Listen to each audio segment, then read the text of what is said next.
One day na bate na tap share this video, most especially all in outside Monza.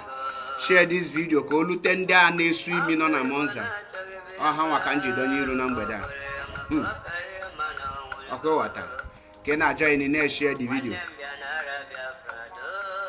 Very soon result ga-akpọ.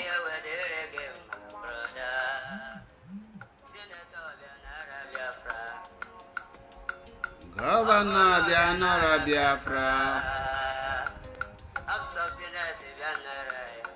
na bataya kiya wedere ge brother o anine yala o Biafra kanikele tuko asemo wanile yala o Biafra kanikele tuko onye hụrụ ọnọdụ Igbo wee nyezie anyị Maazị Nnamdị Kanụ dike ọ bịawo ka ọ tọpụta Igbo na-abụ obodo ekwelugo na ọ bụ onye Chukwu tere mmanụ.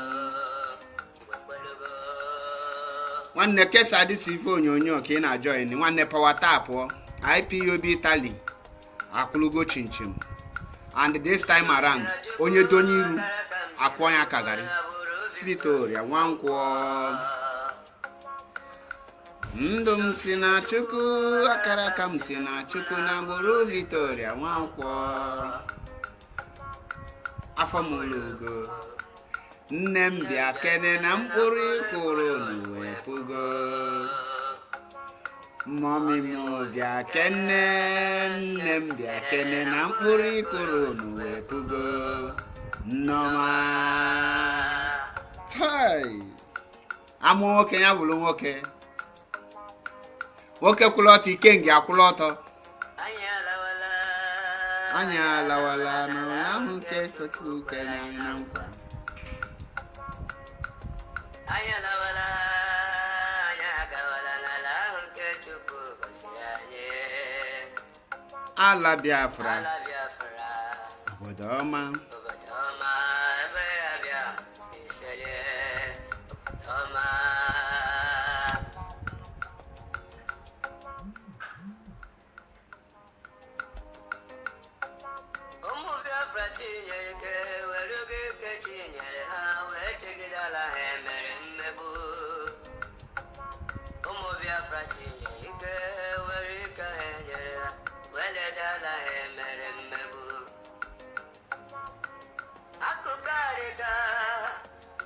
anyị mụrụ nwa nke na-enweghị ara ahụ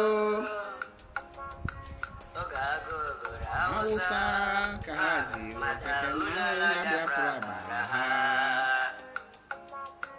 oge agụgụ Hausa ka ha dị okeke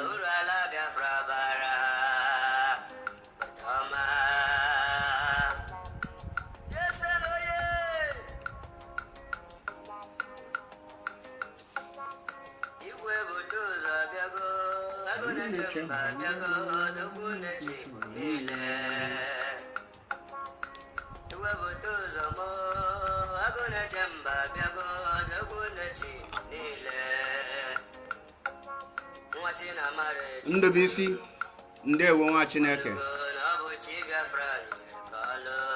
ọ nọ na YouTube ga type Heavenly Voice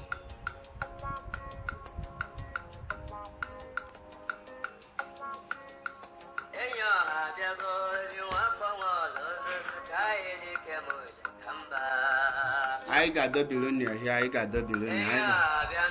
I got the billionaire makana I am well of time too much. This broadcast non a cut all 1 hour can get Jimmy because Uzi can't easy. It's in form of Uzi, they quite as in form of warning for those who cares to know.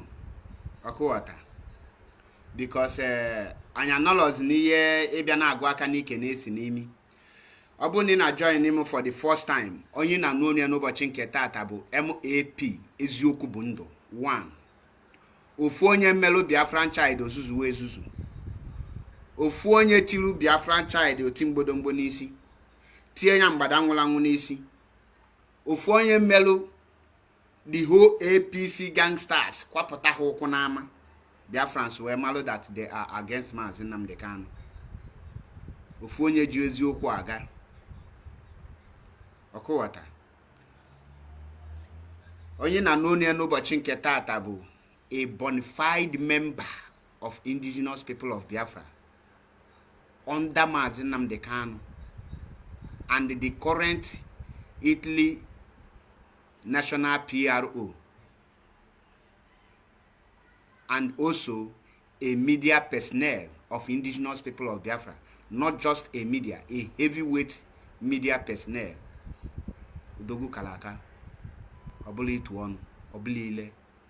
And guess what? Ebian IPOB Italy, Woke Pukulapo, the gallant. Basi ke nwa akolu. Banya mbologu sorukwa n'ife na-eme. N'ụbọchị nke tata, achọrọ m izigalụ few people ozi. Amana before ngagawa n'iru, ka nkene the leader of indigenous people of Biafra, the only man who made it for me, who made it possible for me to be here today talking about my freedom, knowing my right from my left, knowing what I should do at every given time. When I can ufumba jenem offload, ijelen onwe, the great Iroko, a living legend, the Messiah that we are seeing in the person of Maazị Nnamdi Kanu, whom I call Ikukuana Afwanya, the breeze that you can see. We say oga derege na mma. Ị ga-adị ka echi maka na echi ada agụ agụ. Ị ga-adị ka isi mmiri maka na isi mmiri ada ata ata. Onye ọbụla afọ gị wee tie aka n'obi, ọrịa obi ga-egbu onye ahụ. Onye ọbụla afọ gị wee cheta ihe egbu nwa ya, ihe egbu nwa ya ga-egbukwa onye ahụ. Wee sị na ị ga-eje wee bata n'ike na ebube. Ị ga-enwetala anyị this Biafra. And ma atọkwanụ n'ije a. Ka ha ncha niile ra wee na-akpa nkata ọjọọ imegide gị. Ka ha ncha niile ra wee na-eji ije ọjọọ wee na-ekpe ekpere wee na-aga ije na-agba mbọ ka ịtọ n'ije a. Ha ncha niile ga-ewere anazi elu mmiri na eke, were anazi elu mmiri na orie, were anazi elu mmiri na afọ, welukwa anazi elu mmiri na nkwọ. Ise ise. Wee sị ka Chukwu okike abịa ama gozie onye ọbụla dịka ka obi eji wee dị towards Maazị Nnamdi Kanu. Obi gị dị ọcha ka Chukwu okike abịa ma gozie gị mmaji kwuru mmaji na obi gị dị ọcha. Obi gị dịkwa n'inu ka e were ihe inu wee cheta ezinụlọ gị. Ọ bụ na ị na-enwe anya ụfụ ka e were ife anya ụfụ wee tinyelu gị n'ezinụlọ. Obi gị dị ọcha ebe Maazị Nnamdi Kanu nọ ka e were ife ziri ezi nkwesịrị dị ọcha tinyelu gị n'ezinụlọ gị. Wee sị na ihe ọbụla ichelu Maazị Nnamdi Kanu ga-abịalụ gị mmaji kwuru mmaji. Ichelie nke ọma ga-abịalụ gị n'ezinụlọ gị mmaji kwuru mmaji. Ichelie nke ọjọọ ga-abịalụ gị n'ezinụlọ gị mmaji kwuru mmaji. Ichelie ndụ gị na ezinụlọ gị ga-enweta ogologo ndụ na arụ isi ike. Ichekwa n'orie ọnwụ ike ga-anọ n'ezinụlọ gị n'ụtụ na ehihie n'abalị na eke n'orie na afọ na nkwọ. Ọnụ ọbụla iji chelie ka Chukwu okike abịa ma nye gị ọna ahụ mmaji kwuru mmaji. Ise. Ichekwa n'olu m nke ọma ka ihe ọma bịakwala ezinụlọ gị. Ichelu m nke ọjọọ ka ihe ọjọọ bịakwala ezinụlọ gị. Ilu olu m elile ọnwụ ka ọnwụ ike na-ada n'ezinụlọ gị. Ka gị na ndị na-ele akpati ozu bụrụ best customer. Ha ya na-elesi gị ma na credit emechi jiri nwa ya na-akwụ. Ha ya na-elesikwu gị na rate ị na-akwụnye obele obele. Ị ga-egogide akpati ozu ejiruzie nwoke akpati ozu ọ nwaanyị akpati ozu wee malụ gị. Maka na ị ga-adị ndụ wee nie ezinụlọ gị na ihe niile gba gị okirikiri. Oni ji chelu m ka Chukwu okike abịa ma meelu gị ọna ahụ. Ise ise ise. Biafrans and lovers of freedom, ekene m onye ọbụla wee sị ndị ọbụla nọkwa n'ụbọchị nke tata wee ka na-akwado Maazị Nnamdi Kanu n'ụzọ dị iche iche. Ka Chukwu gbuo unu ume, unu ama danata mba. Wee sị ka Chukwu okike abịa ma nye anyị niile wisdom, amamihe, akọ na uche anyị ga-eji wee na-ejeje na-abata abata wee na-eme ka anyị wee nweta nnwere onwe. Chukwu okike abịa ma nye anyị amamihe anyị ga-eji wee nweta nnwere onwe, nyekwana anyị ka anyị ga-eji wee merie ndị iro. Ọ na nkwulie ka ọ ga-adị wee sị ekene m ndị chọrọ ekene, ndị chọrọ udo ka udo dịrị ha, de ndị chọkwanụ nsogbu ka nsogbu dịkwa n'ụlọ ha. Ise. Once again, onye unu na-anụ onye n'ụbọchị nke taata bụ MAP eziokwu bụ ndụ 1. And enwela m ọtụtụ oge m ga-egbu n'ụbọchị nke taata because time m na-agba kwapụ, but all the very necessary na m mee this video for record purpose for ọdịnihu, maka ndị ghọta that na ha ezugo nwoke, ka ha malụ na mgbe amụ dike na mba ka amụrụ ibie.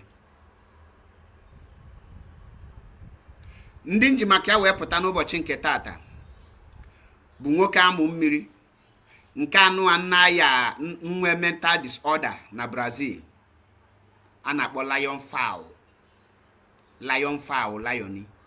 Maka aka nji wee bịa n'ụbọchị nke taata ya na nke nọ Italy ihe a na-akpọ one dwarf nọ Italy a na-akpọ ka eke ụda, weti nke nwoke ogoja a na-akpọ Jackson Moses, and the rest of them who are coward, who cannot show their face, who cannot stand boldly and make the statement by themselves, hiding under people. Onu akanju ebia n'ụbọchị nke tata. And ozi m ga-akwụ ọtọ, m ga-aga straight to the point. My first message na-eziga onye ọbụla bụ na IPOB Italy under the leadership of Maazị Nnamdi Kanu and the command under the command of the national coordinator Maazị Romanus Uguru stand gidigba kwụlụ chinchim under Maazị Nnamdi Kanu, and the IPOB Monza kwụ chinchim under Maazị Nnamdi Kanu. Mgbe na-asị ka eke ụda, Jackson Moses with the rest of coward nọ na Monza naturally igosi ihu ha. Unu ezi na onye nọ na Brazil share ya bịazie. Ịgbajuo nwoke na ibu nwoke na iche na amụ gị na mmiri dị ya, dọpụta iru ka ife iru gị.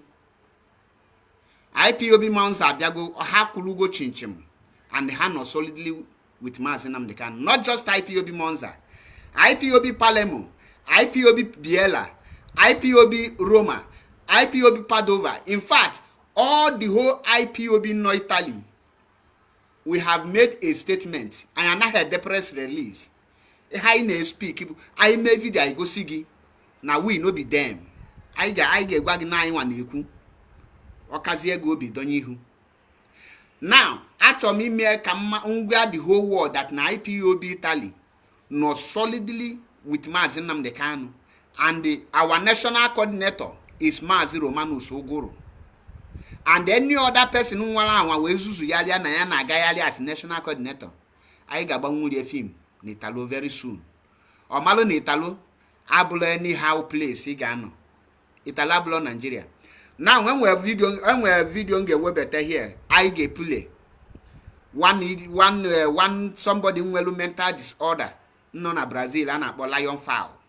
Ka I get yanti o maka kan ju ebia izi ozi a. In Italy. Please listen very carefully, and these people, these names in Italy also listen very carefully. We are not joking here. Listen very carefully. These elements in Italy, listen very carefully. If you hear your name, and I will tell you what will happen to you. Right there in Italy, with Italian government. Then if you decide that what is about to befall you right there, it will be good for you, then I wish you good luck. 1. Uche Stephen, Secretary. 2. Mbajon, Media. 3.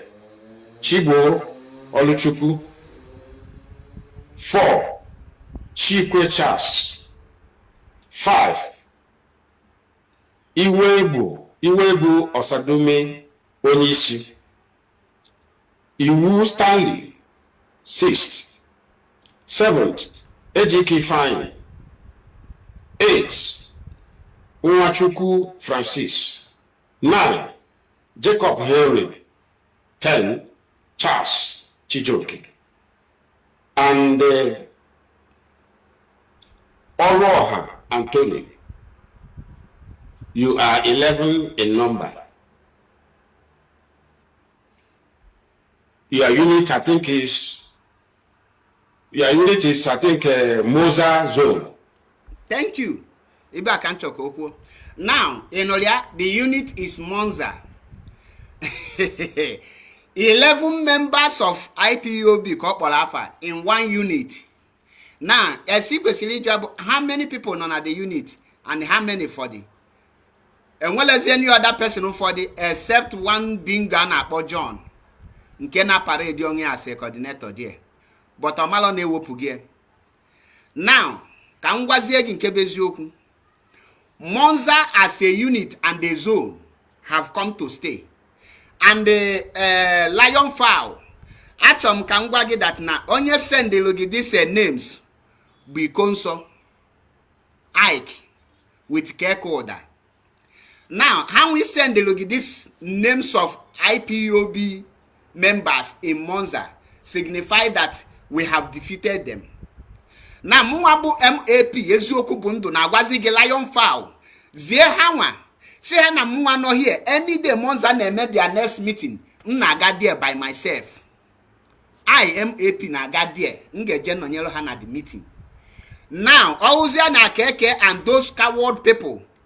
Send this name. Na hache na Italy bụ ebe a na-akpọli egwu. Na Italy bụ just no for church. Ha donyiru die ka ija muzie die. Ka amalụzie mụ na ha ndị nwe Italy. Ọbụla ọbanye ọnụ. Anya na le mi fe court. Anya agafe gị fe court. Ịchọ ime ife isili ike bata na IPOB mee ife. Mua na agwa gị na the next meeting Monza ga-eme nga no there live and direct and I ga-agba video. So those people all the gika those coward nnezigi that thing gwa ha that na MAP adonye gị iru there. Akwata Italy is owned by Mazi Nnamdi Kanu. Italy IPOB kwochinchim with Mazi Nnamdi Kanu.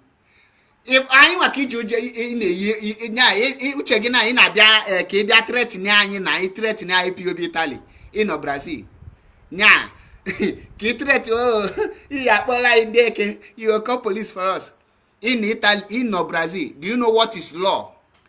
Ema ihe bụ law n'Italy iche na law Italo na-alụ ọlụ ka zoo. Iche na law Italo bụ zoo ya bi wolu phone ikpọ police si ya ndị abụ court he wolu moto fia you under arrest we n'ime cell. Do you think that a law in Europe function like that? Now those men, those gallant men ikpolafa, those people for Biafrans for record purpose in case no na maheba na akpafa. Icheke last year anytime if this dwarf na akpoke koda. Anytime if opposed or shigi opposed to picture of IPOB shigi IPOB Italy, that is Monza because only Monza can wear such population. Only IPOB Monza can wear such population in one unit. Kige about 11 people. The rest unit will 3, 4. But guess what? The moment Chike Doziem with China Sawankita and the rest of them started fighting against Mazi Nnamdi Kanu, guess what? Monza IPOB are put to her footstop. No, Mazi Nnamdi Kanu is no go area. And the Kekoda tried everything to deceive Monza IPOB, but he failed. The audio record you see that was circulated in the social media last few weeks, I posted it. Mazi Metusela Wane Mekisedek posted it. Njidek and Canada posted it. A lot of people posted it.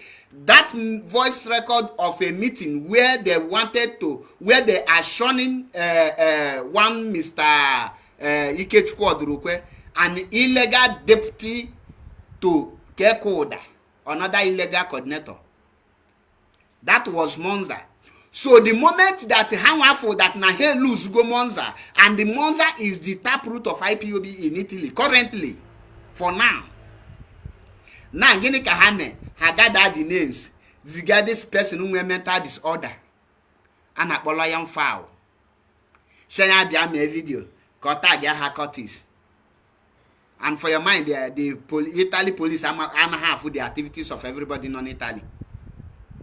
Each and Italy police, the zoo police that don't do their job.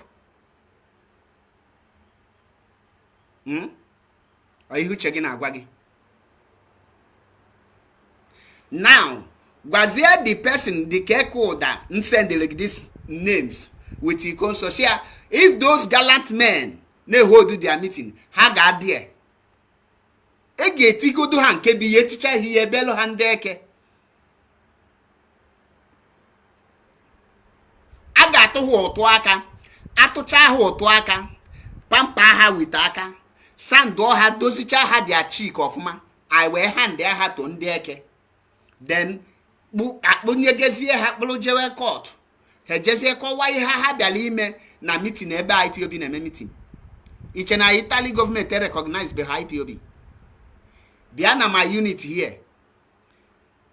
I have already restored my unit back.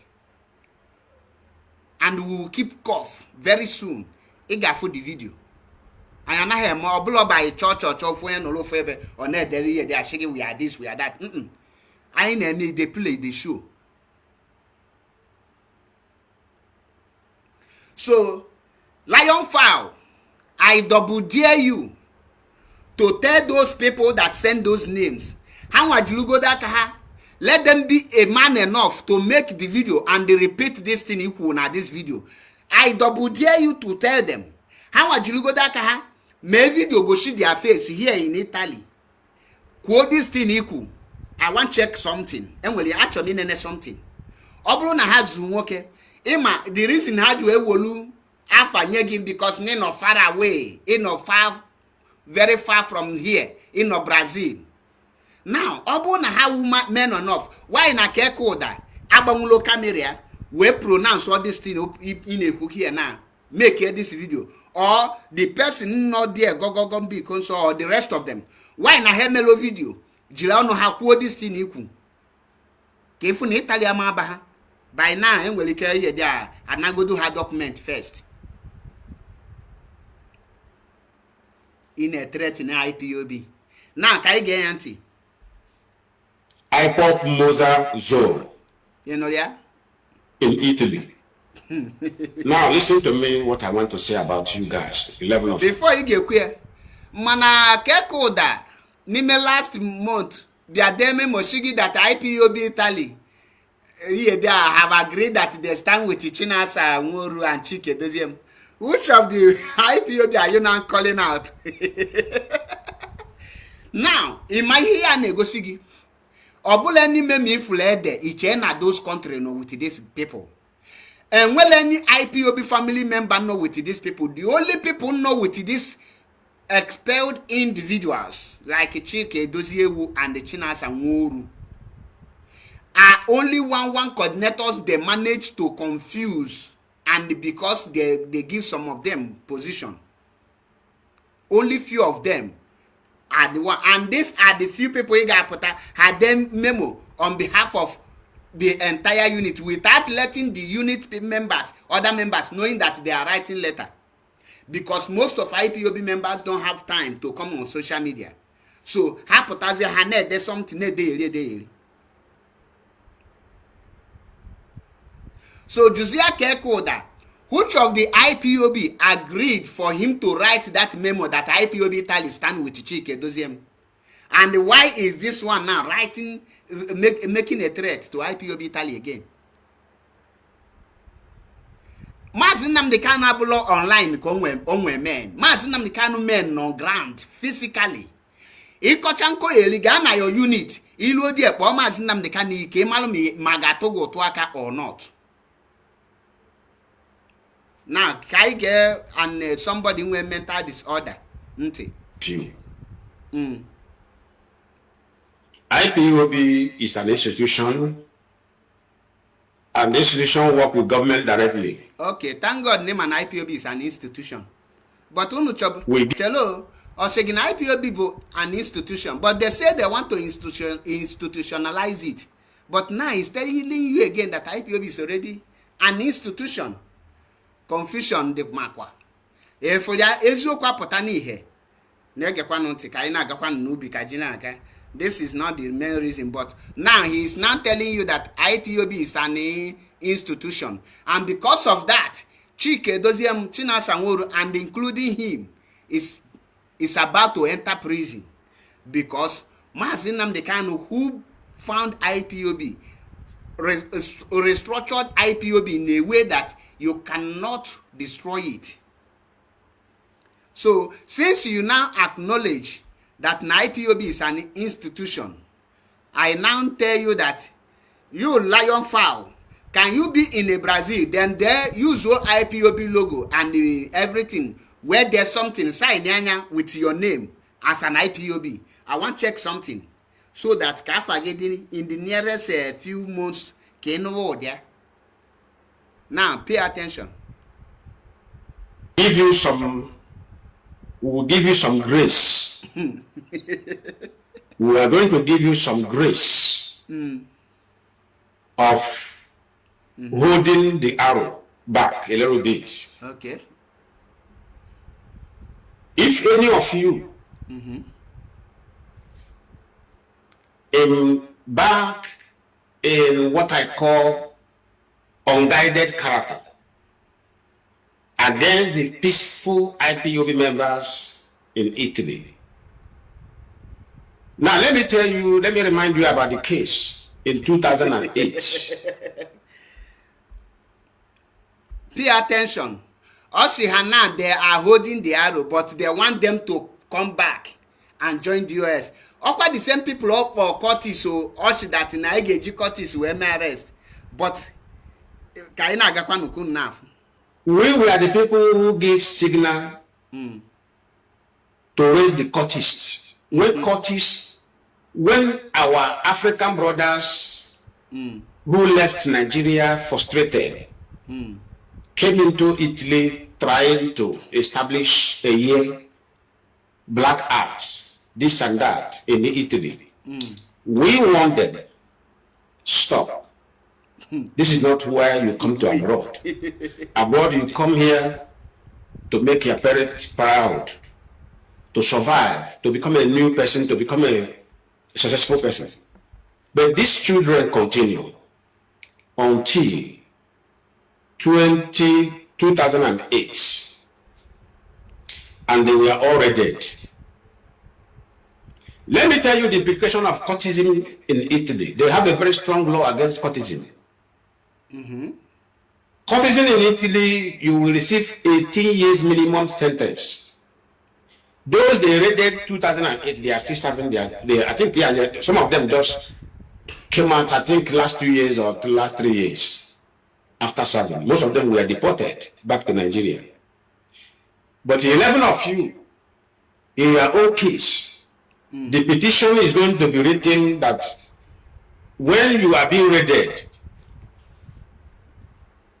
and you are being thrown into jail, IPOB will put petition that after service you should be deported. So I want to ask you, either you are there to defend criminality, nobody is against you defending whoever you want to defend, because the world we live is a choice. The world we live on is a choice. This is good and this is bad. Anyone you choose, you follow the road. The path of righteousness is peace, tranquility, comfort, The path of criminality. Nah, if Kwakoja Charalianya. Now, Kaibuli and Kenke. Now, according to this mental disordered idiot, this guy in a mental problem. Now, if these people Okbolafa now potentially that they are with DOS, I mean, sorry, if Hapotakita they are with Chike, Doziem, China Sangoru, now they will no longer become courtists. They will become hardcore. They will become IPOB member for in their eyes. But if they stand with NNAMDI KANU, then these people now will not tell Italian government that they are courtists. They are not IPOB, they become courtists. Now, does it make sense to you? It has to make sense to you. If you people want to come on social media, at least get no training, can you knowledge on how to present issue. Now, first of all, in case you don't know, Lion Fowl, this your video have been deposited in appropriate quarter in the time to come.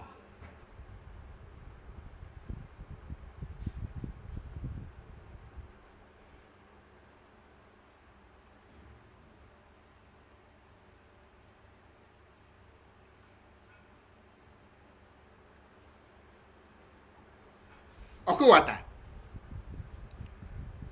In Rienku, asking that all na this men, this gallant men, fearless men, mpotana, potakita shake that na ha bigoredi betray NNAMDI KANU, na ha nesozi the expelled Chike Doziewu.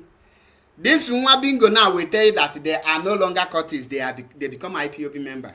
But if they stand on the right track, which is standing with NNAMDI KANU, or potentially how here. Now let me tell you, Italy government is not a government that you can influence.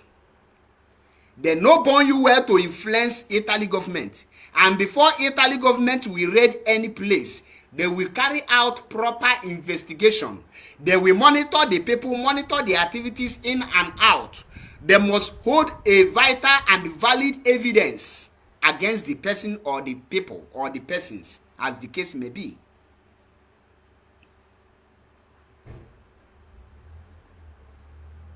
You know that? So now, IPOB Chike Doziem don't possess the power to decide for Italy on what to do any person. The most important thing is that these gallant men are working in Italy. They are paying their tax. They have not been caught in any criminality. They are as neat as whiter than white and whiter than snow. But here na challenge Lion Man and the so-called imbecile that is telling them, is passing the name of this gallant men. If they are having meeting, Kahadoniru, go there and constitute nuisance. I got to go to Aka before I hand the over to police. As self-defense, I get go do defense. I get defend the go do one first. We buteg milli. Now my message to all Monza IPOB members. Onya Nekuya is just somebody with a mental problem, or a mental disorder. Don't take him serious. Again, onya anti. Me when meeting unu neme. Onwani tu neme. Me when ya chinchim. Because this is a sign that we have defeated them and we have buried them.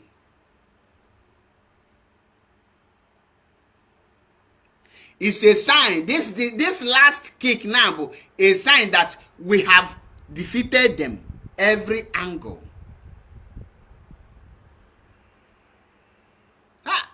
Fearless achaluga ekenekwa mungi. Nde wezibote nwa Chineke. Ọwụrụ na keke ụda bụ nwoke.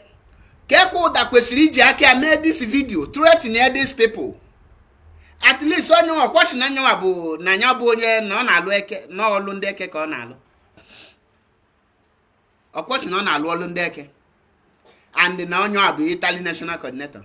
Mgbanye mee video threatening these people. I challenge Keke Uda to open his camera. Come and make video for NNAMDI KANU. Now, Keke Uda, make your own video. Call these people's name and the threat near her actually check something. Uche ga-ekwe gị.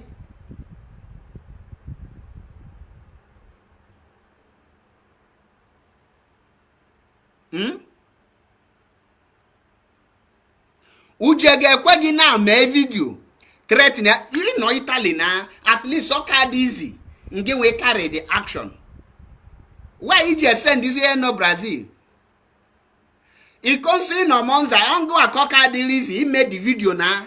Why couldn't you just send this in no Brazil names? Cobianyelo Naka threaten one day in Italy. Why you are in Italy?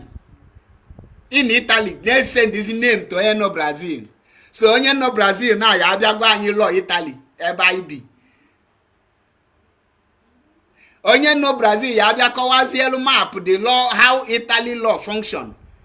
Ebe map bụ citizen. Ọbụla permission sojourner ka nji no citizen of onye obodo ebe mgbo citizen ya ka ya bịa kọwalụ m law. And somebody nwe mental disorder. Ya bịa kọwalụ m law obodo Italo. Ina najukwa dese. Uneche na mmadụ niile na-eyiye.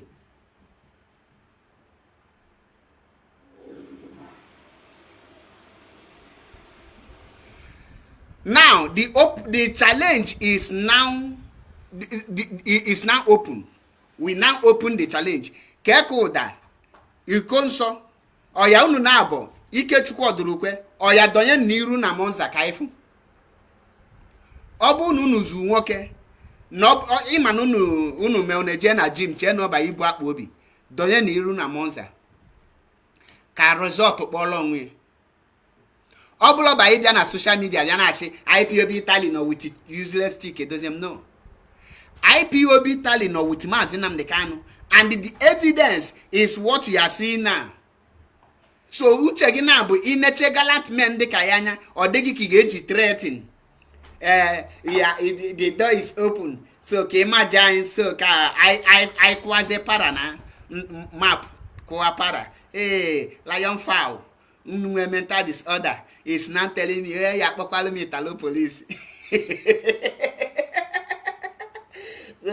So checking out Italy baby, you know Katiwolo police. Hello. I'm lion fowl. I want you to rate these people, they are courteous. Oh God, you go explain tire. You go explain tire, no evidence. Then Italy, I start a motor.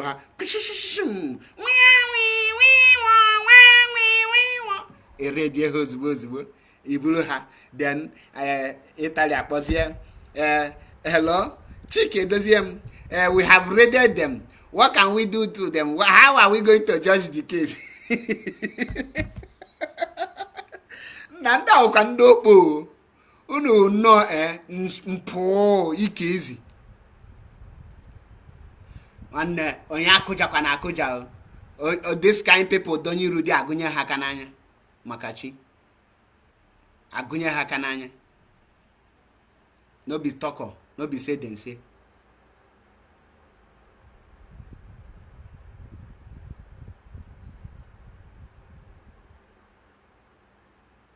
Now, get on to Ofuma. We chant to go Ofuma. Because at this point in time, IPOB Akulugo, IPOB Monza Akulugo Chinchim, and the Italy Anahe ready any place Makanamado Poha. Italian police always work after they investigate and find something that is fishy or something that they need to raid before they will raid that place. Now nke na-alụ akodo na-alụ vigilante ndị akodo mkpọrọ nwe keke o kwesịrị ịma how Italy ji function. Gwa this guy that no need disgrace onwe nyawa kwesịrị ịgwa this guy that you are disgracing yourself, that this is a country that is well restructured, that the law only permits police to arrest any person after investigation, not before investigation. The law of Italo only permits the Italian police to arrest you after investigation unless you commit murder case or you are declared wanted before they can. But say you have issue, say they want to arrest you. Before arrest will come, they will investigate you after they don't find everything they needed to find out before they will come for your arrest. The moment they arrest you, they charge you to court. Once they charge you to court, the police will remove their hand. Every evidence they have against you will be forwarded to court and they will go their way. Then the judge now and the lawyers are the one now to start using the report of the police with their investigation and everything, hand that to court.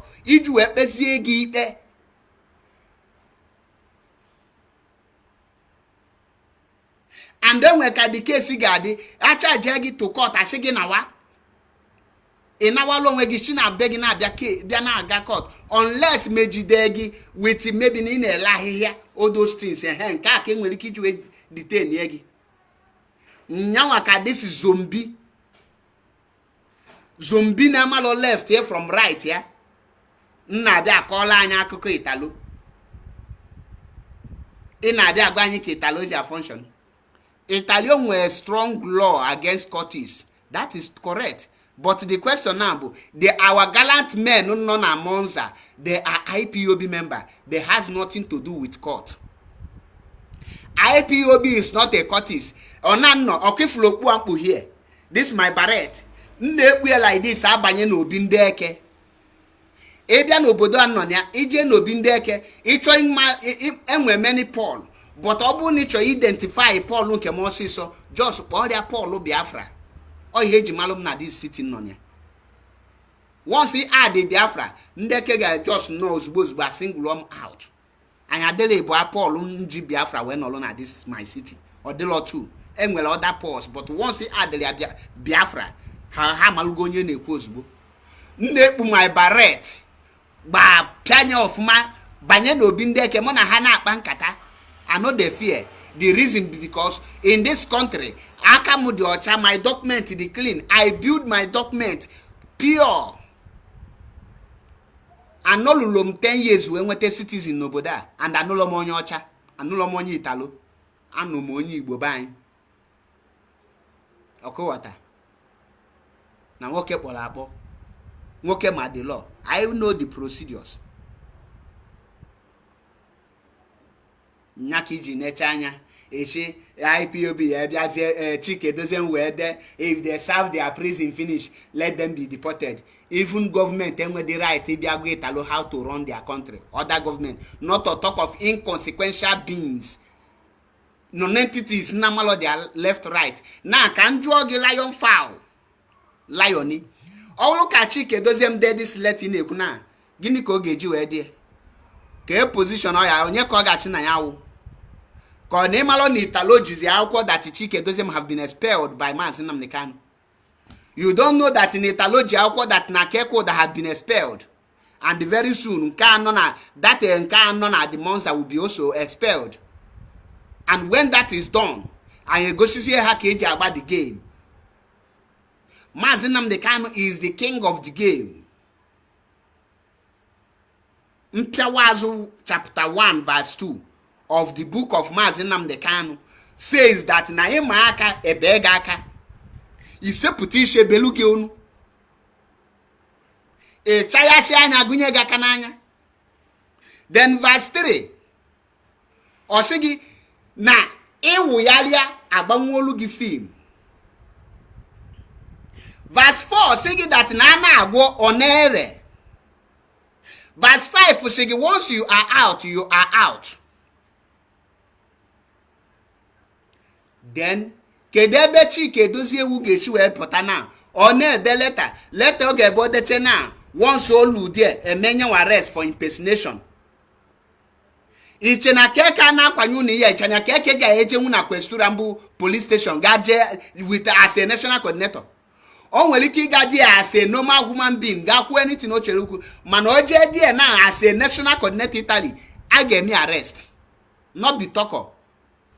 Obulo by say.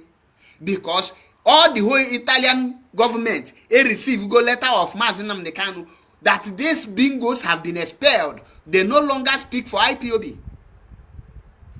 So Lion Fa will be here get threaten IPOB member. Chelugo obu name where somebody questionally threaten IPOB member or Lion Fa will be called. This Lion Fowl seem that no new abu personal advisor bodyguard to Abacha. Nani ye gabu bodyguard to Abacha.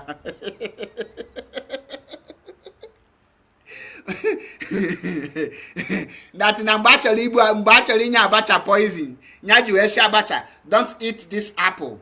Then Abacha ne fish paka. Then as Nyaju Abacha ne fish paka. Then I leave Abacha. Then now Nayama na that apple gave Abacha that he could have stopped the girl. But Nayache not just to weaken Abacha so that omuli feko wenyanya respect.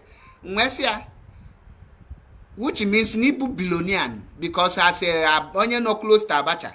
Iga bugodi is botem badi ikena. Nwanne nwanyị nọkwa na aba na-ata afọ ifugodu nwanne nwanyị ma na-agụ nọ n'obodo obele ife ka nwanne nwanyị ji wee katụ mmadụ abụchi nweta obere ahụ ha na-abụ na compete with agụ. Then the girl wee gbuzie Abacha.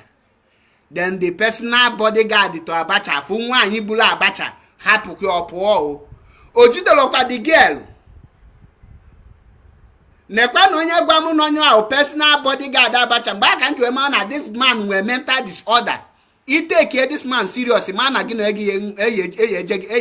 buga gi to psychiatry.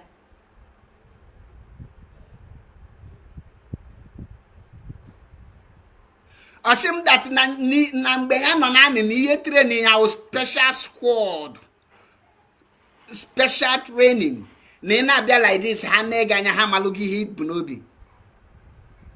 Nnekete ye dia ihe mbunu ihe mgbe ọ na-agwa m ya uche na abụ na ọ na-asa m isi omalo that na church n'ime obi m because onye no in that class amale nwe attachment na Brazil. Onye no in that class kwesịrị ịdị na-asọ Nigerian president. O kwesịrị ịnọ na the level of if level a Tinubu na-eme operate level than Suki Mel operate level Kemafia all this northern heavyweight nnoki kwesịrị ịnọ because no wonder Abacha can discover californium na Borno state which 1 gram of californium cost over $27 million and this nwa bingo na for here this nwa bingo this nwa bizagon ana agwa gị na ọwụ special bodyguard to Abacha wee locha ihe niile ọlụ ọmalọ ka eji agba egbe onye na-afụ na ọmalọ dị ka eji a construct a very good statement. Ihe bụ unu nọ na TikTok unu amawọta ị na-awọchi ọ na-ekwu okwu na-aka anya na-agbakọ anyali onye nwere ọrịa anya o nwere mental problem so the so-called Kekud and the rest enwere onye hafụ ka ha nye this assignment at least onye ahụ kwuo n'okwu ka oyiti ife no this guy inwe mental disorder. This guy emeche him that na ihe Chinasa Nworu na bi ekwu na radio all this intel no onyenwa na-enye mgbe aka nju ema na Chinasa Nworu enwere intel. Ne go do something na feed Chinasa Nworu with intel. Mgbe juwe malu that na onye anụwa bụ just empty confiner bụ mgbe oshim o just kpom na phone. That was 2024 or 2025 thereabout. Kpom na phone. Mpike mụ na na-ekwu oshim mụ ga na my Facebook kita ka m dee na Tinubu anwụgo. Nsia oshim je na nso na Tinubu anwụgo na Tinubu nwe cardiac arrest na rush ya to France. Na ihe dia na France government a confirm go Tinubu dead. Nsi miniri yo kweme oshim je de nkwe o.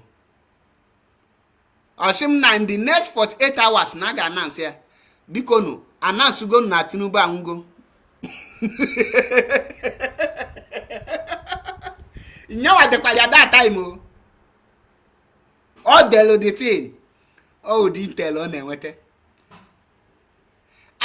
48 hours mkpọghachi back nsha na mafubekwa the news osim don't worry na the news na abịa. The next after 72 hours because I am curious to know ka mmalụ me tell ya anya dị okay em ihe this ozu nwụlanwụ ga-agwazi em again that na Yoruba people chọrọ ime ihe the northern people me that they are now cloning Tinubu na mona watch na onye ga-apụta na abụlọzi Tinubu no is a clone that naturally imposter biko na ụmụnne m ihe anọ na Aso Rock na oyugi imposter or such animalistic ezi ọhịa ka ị ga-eji wee pụta bịa were okwu serious.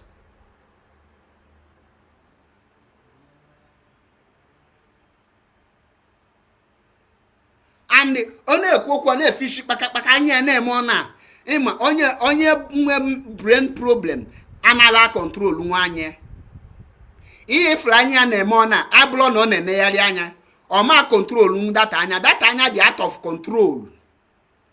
ọ bụrụ na ọ like loko dosa anya ọ na ndosara anya m na ịnanya kịta ifu na anya m dị straight unless mama decide ri n'anya mana ị na-eme dị ga anya na anya na-eme ọ na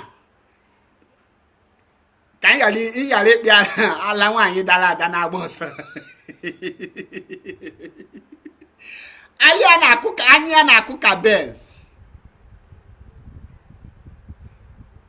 ọ naghị control nwanyị and ọ na-enwe heart problem esi na asị just na-enye anya ka ọ ghara ịdị ka just na-enye anya is that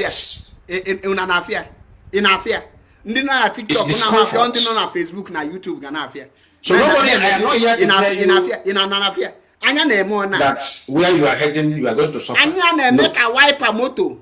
But I'm here to present to you. In afia do you anya na-eme want ka to go wiper a peaceful moto path or do you want to go a violent path? Ona na anya na-eme ona. Make your choice. Whatever choice you make is what IPOB is going to respond to. Anya madum straight. Whatever choice you make for yourself is what you're going to receive as a reward. Now, ọ na-agwa gị n'ọchị ka edozie m ya decide is it the fate of ndị n'Italy. What a pity. Now, ka m gwazie gị nke bụ eziokwu. I commit a crime n'obodo a. Ma Chike Doziem letter can never save you. And the Chike Doziem letter or nobody's letter can tell you how to anything onegeju emi.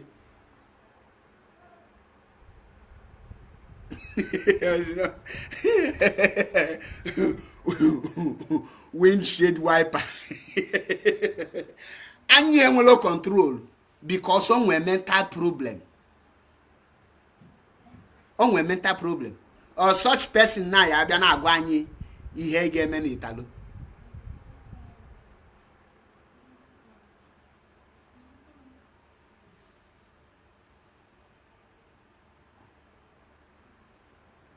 Ga check ihe nnekwu na afia na Facebook lion fowl lion. Mgbe ọbụla na aka anya dị. O nwere anya ọ dị ka nke a na-akpọ quarter past 4. Now, the reason how you choose this guy, iji wee kwuo this thing. He na-ege anya n'ihe niile nọ with them. Enwelozie that is onwele nọ in order. Or Biafra child ka ị ga-ezi ya bịa kwuo this thing na. Biafra child na-ekopu na. Biafra child na-eko eko. Nke Biafra child na o nwere iko ọgbago okwu na under 10 seconds o chefu gị ihe okwu. Jụọ repeat eri ihe okwu ọsị gị na ya ekwula okwu ya. Ọgọwa agụgọ. Ipule ekwu ọrịa ọsị gị no is a slip of tongue. O repeat kwu again. Ka nke na-agba mkpụrụ mmiri Awụsa Biafra ka ọ ga-ezi. Kedu onye ga-ezi ndị isi dị mma? They left with no choice.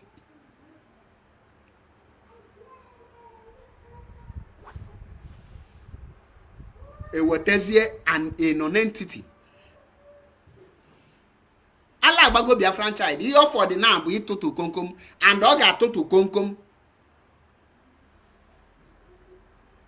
make sure na their franchise total come. My one thing they happy na image these people. These people can never again garner any other platform na below their own. They can never go to any neutral platform. The only platform Haga knows now na Kinyo, both their personal platform and their gang up platform. Manokifwe under a neutral platform. Although fear makwede hali gotenu.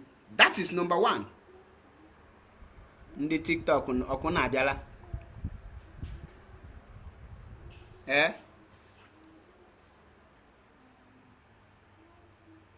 Now, Genu Kampulelu no the full videos.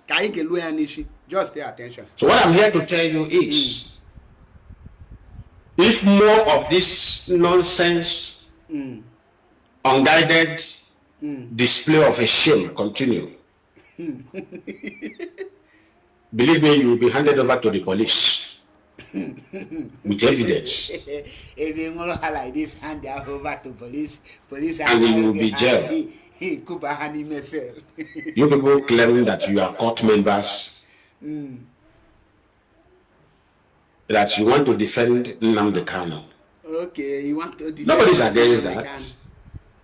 Okay. I'm just trying to let you know the country where you stay. Because they don't know the law where they are staying. That back against courtesan. You can go ahead and practice your courts. So now you are not for freedom again. You are now for courts to support NNAMDI Kanu. You see what I'm telling people, that Ezra who threw to that party once more. All of you that sense the criminality around NNAMDI Kanu and step into this, we all confess openly. Now 11 of you have made their own confession. That even though he is not doing it right, you are going to use your courtesan to defend him. No problem. But you are going to do that under your own watch. The reason now had to attack these people. You are the one to pay for it. He is paying for his own. Maybe you people will join to pay. In a very painful way. In a very regrettable way. So, if your parents, if anybody know all these people that I mentioned, reach out to their parents that maybe I know that most of you, your parents sold land, sold some valuable property to send you abroad. But if you are the ones who sponsor yourself, it won't be better, because I wouldn't want a parent to cry and say their investment is gone on you. Because definitely that is where you are leading yourself to. The investment of your parents to send you abroad to go and survive and help them will be a wasted investment. Abramono, you see, these Biafra men have come out. Of course. If you do anyhow, you will receive anyhow. No mercy at all. You see me, I don't pity criminals. I don't have any single mercy for criminals. Go and listen of me. Man, in a log in Brazil. I'm a very kind man. In a log me the last thing in my hand, I will give it out. But what I don't tolerate is criminality. And I stand strong against criminality. Very soon. And I can never change from it. That is why when I discovered it from NNAMDI Kanu, I said NNAMDI Kanu, tender letter of apology to IPOB. I said, tender letter of apology to IPOB. But I think that area of that quest for apology has expired. It's not valid anymore. So what I have now is let him pay for whatever he has involved himself. Let him pay fully, not even half. Let him pay fully. For some of you who are still being sentiment, I am not sentimental about it. Even though they live in NNAMDI Kanu today, if nobody processes him, I'm going to process him in abroad, where he will come to go to jail of 160 something years for financial scam. I'm not going to leave him. Because if I leave him, it will give another person courage.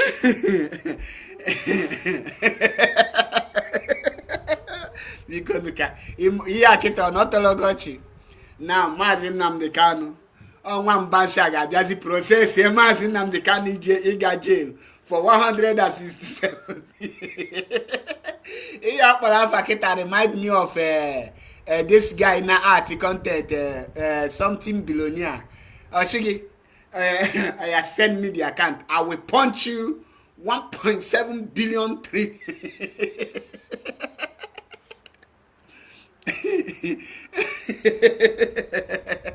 Negeno Montier. Agwago Mundial, Enyego had this advice. Enyego had this advice several times. Before you get put on social media, Agbazinam Puru Mili. Agbazinam Puru Mili were not put on social media. Which of the country couldn't na have sentence in Ngo Maduna, Western world for 100 and something years? Well, for this year, Mazi NNAMDI KANU Nnenweli Home, the leader of indigenous people of Biafra, Kadesi one banshee, Nga process, Nzo ya single-handedly we process ye get said the Mazi NNAMDI KANU to we again.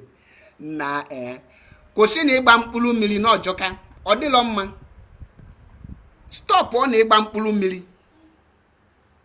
Now, like I said, lion fowl is not all about bragging, because it is now clear that the people that sent you to make this video and those that sent those names to you, they are a bunch of cowards. They are a bunch of non-entities. They are not men. They are not man enough. If they are men enough, they shouldn't send names to you.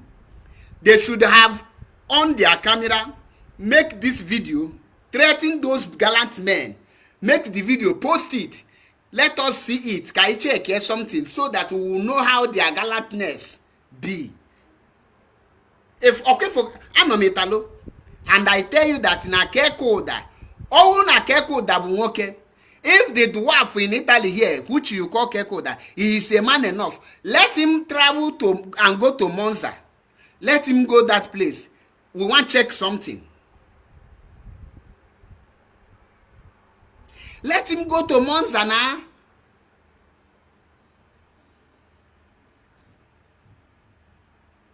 Let him go to Monza. Now, Biafrans and lovers of freedom, you now found out that this bingo, their anger is that IPOB Monza have risen up and they stood firm with Mazi NNAMDI KANU.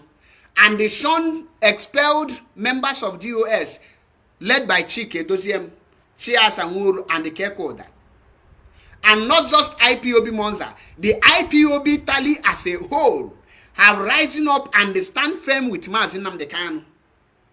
And very soon, you will be seeing the video of different units and different zones making videos, hosting their meeting, singing, "Holy, holy, holy, NNAMDI KANU is another savior." That is to send message to them. They have lost Italy. They have lost Italy, and they can never hold any unit in Italy. So Biafrans and the lovers of freedom, every members of IPOB here in Italy, anywhere you are, if your zone is not functioning, contact me. Your zone will start functioning within 1 week. Obola by mouth, no be church.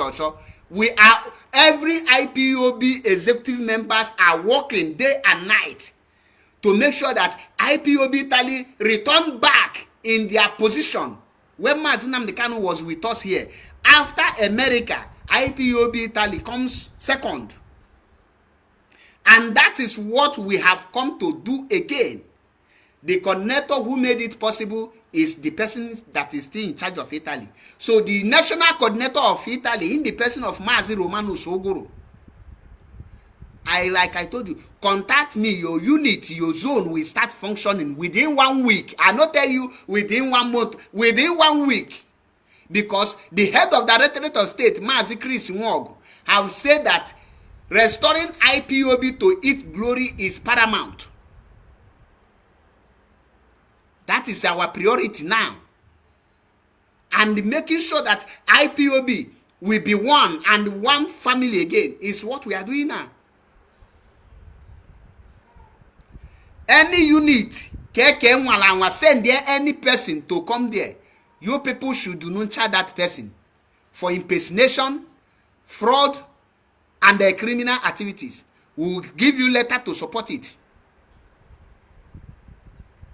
No be by joke, no be church. Any coordinator that he tell you that his loyalty goes to Chike Doziem automatically will be expelled from IPOB. And also Zwonya who we are I jiru no nwa yo belie ndi eke dinu chanya. Anya na ha bia no go, we don't fight. We don't fight. I get use law put you where you belong.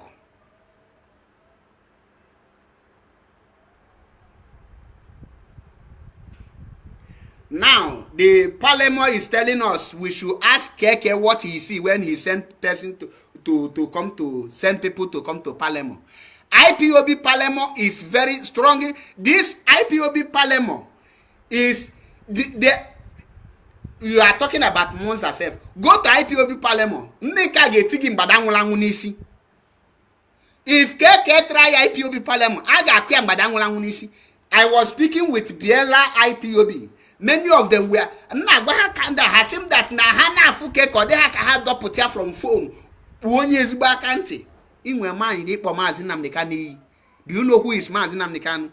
Our deputy European rep is here. Ejiro, I salute you, nwa Chineke. Greetings from here. Any country where you are and your unity was shut down or one thing led to the other and your unity failed, just put a call. We will revive it. This current leadership, we are not sleeping. We are at work. We cannot afford to lose to betray Mazi Nnamdi Kanu or to disappoint Mazi Nnamdi Kanu. The suffer of Mazi Nnamdi Kanu, we must uphold it. When Mazi Nnamdi Kanu come out, he will see IPOB very strong and firm.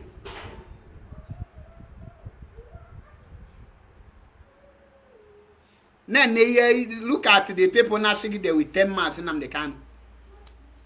Look at the kind of bingos. Now check here any person if you need defend the Chike Doziem. Onwelonye digi konyi si di mma. Just negodu manya okwe fuka nwoke na ebecha. Fuka nwoke di. Ibia na my ibia here kita yenwe conversation. Jegodu na the people na defend the Chike Dozie ewu anya.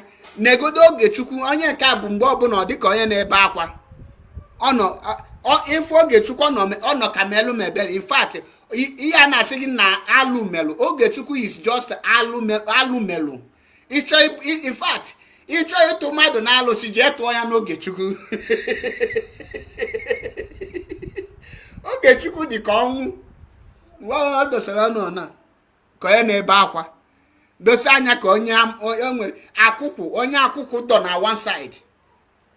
Ị na-enezi anya ọkpụkpụ n'ohie dị ka hanga. Onye nka kịta ị na-enye anya edition onye esigo na mmadụ pụọ amalụ mma nwa ọmụmụ repin ka emere wee tụ ime because onye ọbụla eji force wee duo ya dị ọ na-echange mmadụ structure. Onye nka ka ị ga-ekwu inezie bịa franchise anya na ọ dị ka onye eji mma wee na-akpụcha one side of head. Ke onye nke akịta na-akpọ lion fowl Chineke just no kwọnya nnọọ anya ezu ike. A just kwọnya nke anya ezu ike. Ọ na-alakwa ụlọ anya na-eme.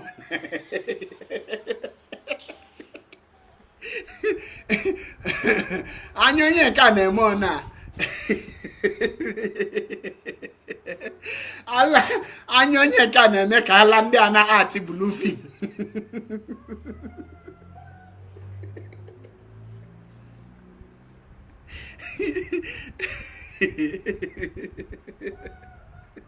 Yeah, man, be serious. Then nke kpọrọ onwe Italy national coordinator an illegal national coordinator kekwa ụda onye ka na-ekwu okwu iche na ọkpụji ọkụ n'ọnụ iche na nwere ọkpụ n'ọnụ ọ na-ekwu okwu ihe iche na edani ị na-ege ntị iche na nwere ebiri aka ntị ọ na-ekwu ka gọvanọ of Edo steeti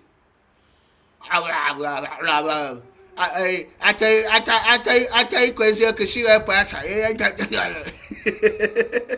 inekete anya ị na-ajụ ọpụta na Chike Edozie ewu na onwe just gada ndị nwe mental disorder kpojuo ha na one place. Now all these people ya pụta now ịnọlụ na Milan IPOB Milan anya nwetego person ga-take over Milan.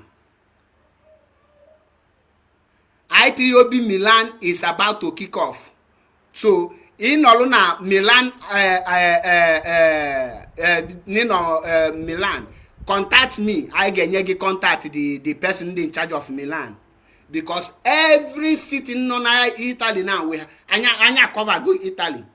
Ha John ekenekwa m gị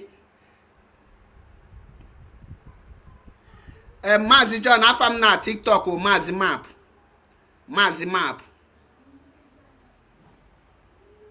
this affair na afụ na screen now, but the map the kọtaziri ọnụ that is ide map ị ga-afụ m there.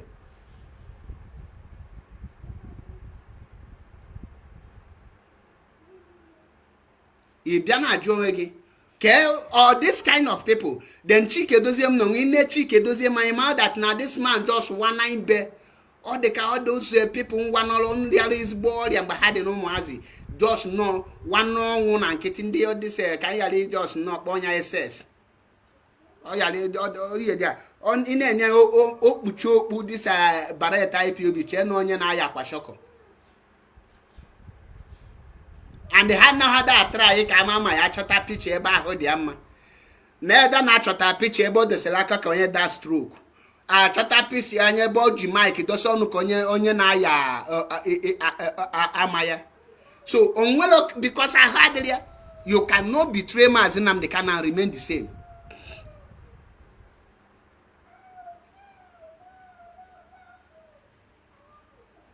Thank you, Asadima. John Unanya, one of our sister drop go my link na TikTok. Just click here the link. Obuni choice yam na TikTok. You click here the link. Iga bata TikTok ozugbo.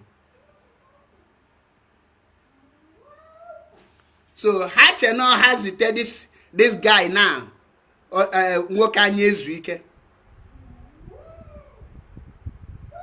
Has it here obia made this video then IPOB Italy agbayariwa okay because of na nwoke anya ezu ike na onye nwoke anwela ọrịa anya mental disorder ekugoku let us betray Maazị NNAMDI Kanu so that we will follow them. Mkpọna na gbagbukwu egi na ezinụlọ gị die ka enikwa yo ezinụlọ na ndụ onwe ike kpọkwa gị ihu.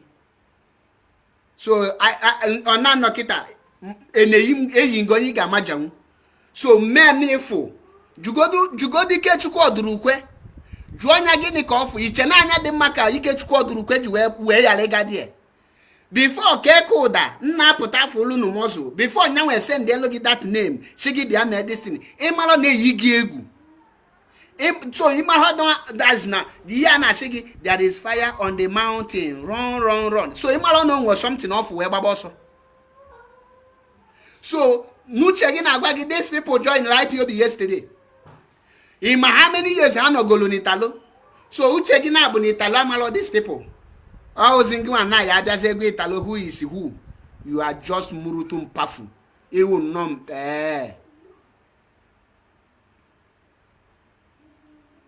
iwu ezigbote ezi.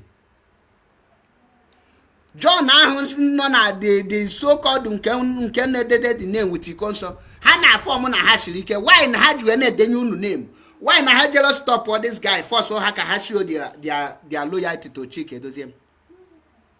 So iche na ọ na-echakashiri anya ide ka ihe abụla ọnụ ọ na-ede ka ihe abụla ọnụ no imezie video nye Jackson nwoke Ogoja ọ bụ nwunye na anya a jobless idiot. Then I bịa tụwa ụjọ. That is why nji agwa gị tell them to do video let them threaten or this guy or threatening me. Gwa ha jiri aka ha mee video ka ha threaten anyị. Ka anyị kụzielu ha how the law of Italy function, so that at least by the time ega ahajilu ha kụziwelu ha na ihe dị ahamal. Now it's an open challenge. Ọwụrụ na Chike Doziem led the group na ha bụ dimkpa na ha menwuru ife, let them be bold enough to declare their Biafra community primary school. Why you just try attach yourself to Mazi Nnamdi Kanu? Do you hear that Mazi Nnamdi Kanu, when he left Mazop, that he built Mazop Biafra or Mazop Mazi Nnamdi Kanu? No. He starts with a different name entirely to show his capacity, to show who he is. Obedient with indigenous people of Biafra, IPOB. And when men saw him, saw what he has, they followed their link up, including you, because of this. If Mazi Nnamdi Kanu nebubianya ned, that is not more netionwe, more neli more. Agwo nelu agwo. Onya kiju hapụta na your share biazie sowie o mepe ga anya jide gi brain kpopuchi ihe niile na abunye gi brain under 5 years ejidere Chinasa Nworu akpope that wepụta that brain wepụ all the whole knowledge Mazi kwunye gi nishi woluzie nshu dele kpochuo gi na brain anya gi na akụzi ona anya gi na emezi ona iwe pụtazi ma Mazi Nnamdi Kanu aka n'ezienu ndị Mazi Nnamdi Kanu mbenye ncha ka ha sarụ pụtazi na-asị na ha ka Mazi Nnamdi Kanu ọcha. Biafran child afọ ngị hie gbagote enu ma ibu nwoke ịgba n'ọsọ gbagote enu ka ịgwa m the reason the post be her debate mụ na gị. Biafran child gbagote enu, I want check something ka ị nene your brain. Gbagote enu, don't run. Because na nke ikpeazụ anyị mechu unu ihe unu ga na-agba ọsọ ebe ọbụla. In fact, very soon unu ga-akwụsị ịbata na media, because ebe ọbụla ifulu unu will find you people come there.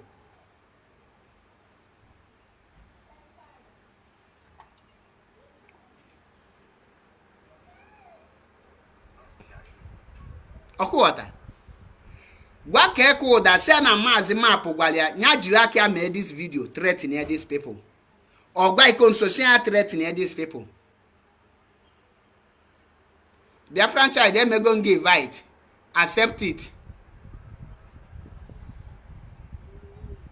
Amen, give it, you accept it. It's not bring you up. MAP or Biko or Saga Kuni is not the Biafra. I am not Jugi or Saga Kuni is. Come on, support me, boys, okay? Can I answer? Come on, go down, also, so idiots. Come on, get that from here. Come on, that is it. Come on, tell us this question now. Do you think we'll gossip here? Knowledge. Mutu go down where here. There. First of all, knowledge. Can you introduce yourself? Paul, I said, this show come on a conversation. You put to on your bona. You won't copy na chimbutu on your bona.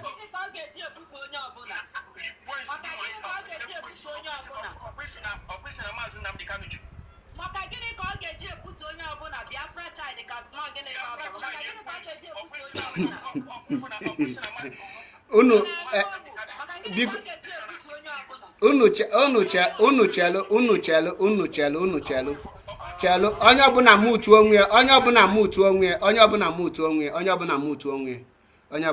onwe ka anyị nwe decent. Chelo Biafran child, chelo Biafran child. Enwere essential ejo gị. Ọkwa ịma na ebulozi IPOB member.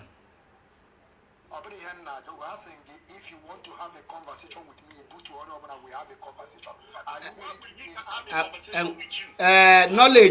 knowledge ọ bụ na menyelo God and gị kwuo okwu ime your mic on mute again butuo gị. Ọ bụ na menyelo God and gị kwuo okwu ime your mic on mute again mbutuo gị. Let us ka I dey matured biko, because this platform or the like all this children platform like Commander all this umu alika About platform here, there. Their franchise chelo nanka joku cheli. Don't call anybody name. I'm here for you. Yes, you are here for me.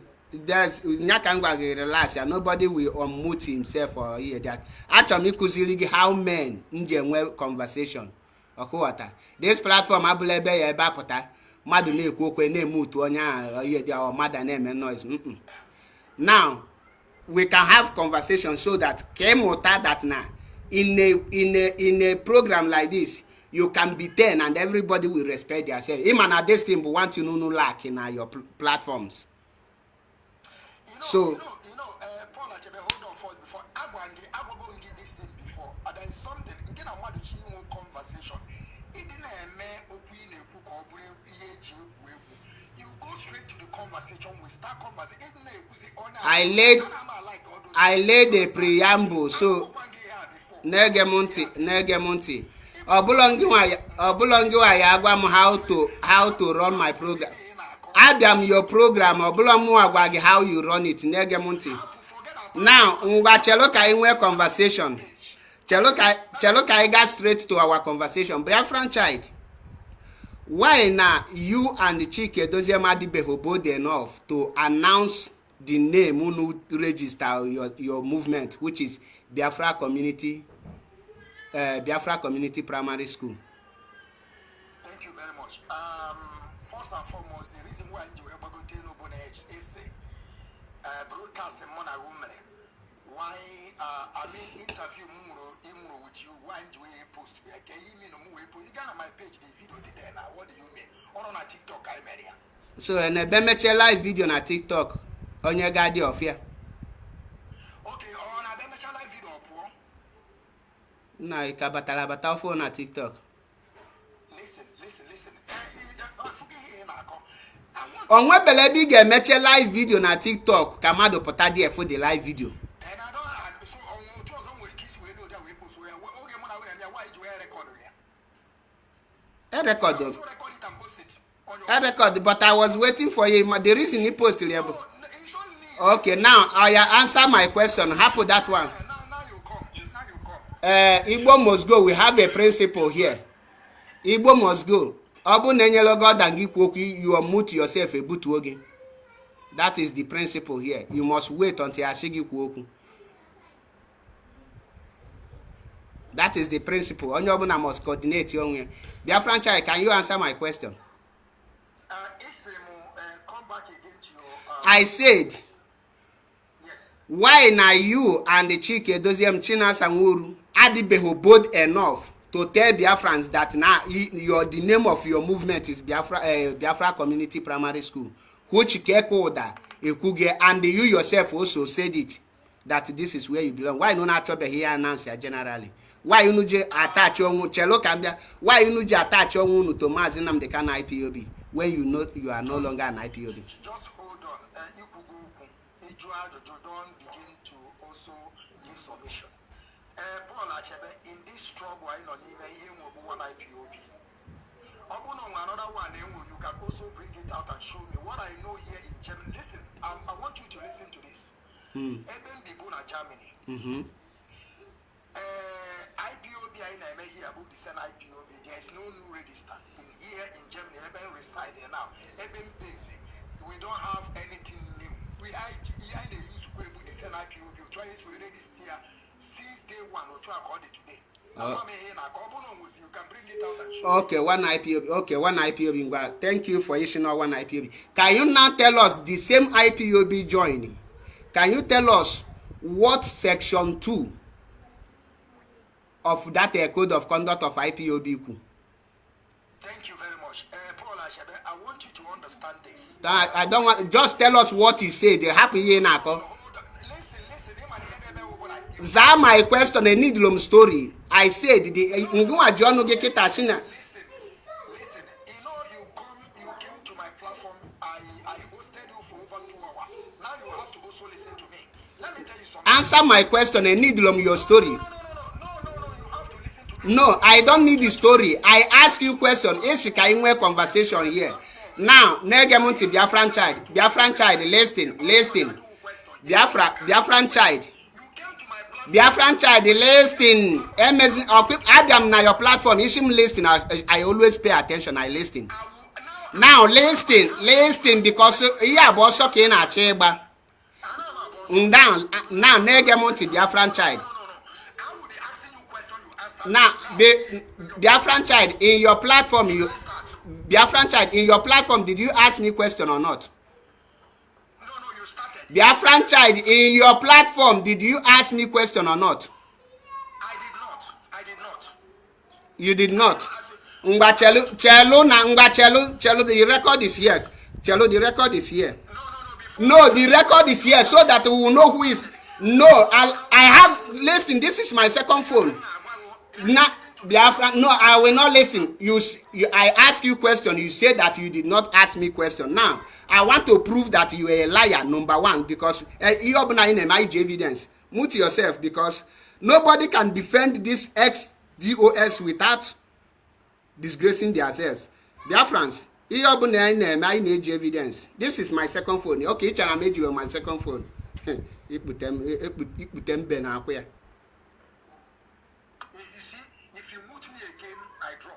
If you want drop, also can if I ask you to wait, you wait, because no, Biafran child, anything I name here, I negotiate evidence. Ajungi here right now, in your platform, did you ask me question or not? What did you answer? Are you going to start the program? Are you going to start the conversation from the beginning? Are you going to start yes. Or from the middle? From the beginning, because the beginning is that you play the video of Aloy Ejimako. After you play the video, wait, it was not speed now, the video not here. After you come down on your platform, okay, for come there respect your women. Now why initially respect your women? Come down on your platform, okay, some wait. Now in my platform, now what you in now born palak wine. I don't like it. Then can you no oblongo ayagwam how to run my program? That is Ajungi question. Answer my question. After you answer, then you now ask your question. Now, first of all, I actually clear go that shit to here. Now, negenti, this is Biafran child in Afia. Wait, Chelu move to go down where first. Move to one way. Let us clear the first lie.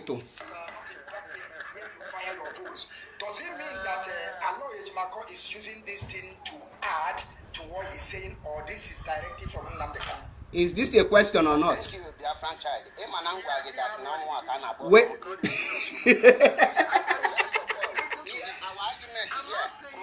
Biafran child, wait na Chelu. Emanangwa di no more. Nange monyo obuna ne put onyo.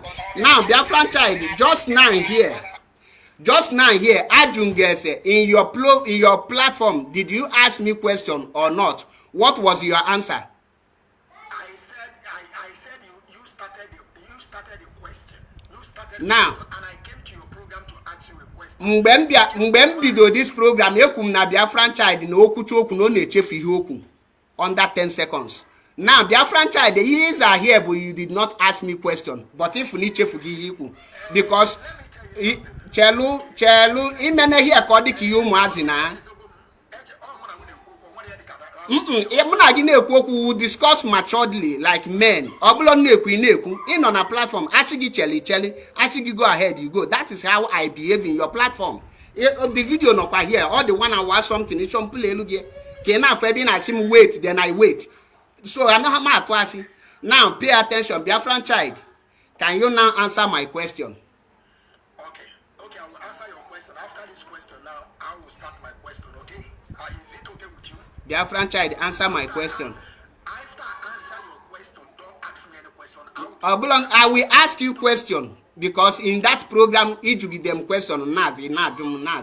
Even he bring other people to ask me question, which they did not respond to my question. What did you do? So the record, everything down here. So answer my question first. What is your question once again? My question is, Biafran child say that IPOB is one, that we don't have any two IPOB. That is IPOB that was existing for long, that is still operating now. And I asked Biafran child, Now you say that IPOB is 1. Can you tell us section 2 of IPOB Code of Conduct? What did he say? Thank you very much. I in a conversation, we have to understand ourselves. You told me that IPOB, we have already opened another IPOB. Biafran child, please answer my question. Rap Ogonoga. No. Answer my question. No. You have to answer my. Let me tell you what. Okay. Hold on, Paul. Hold on. I came up. You told me that now I am another IPOB. Now what would IPOB? As long as you mepel another IPOB. Okay. Asking the proof. Isn't that we have already? Can you not confuse when we give Biafran child? That my question. Happy you, because I go to my question first. We are not in that place. In just now, can you have conversation? Now I give you simple question. Can you answer my question? I have to prove it first. It's not KK Mulia. It's not me Ugia. Then I want you to prove it.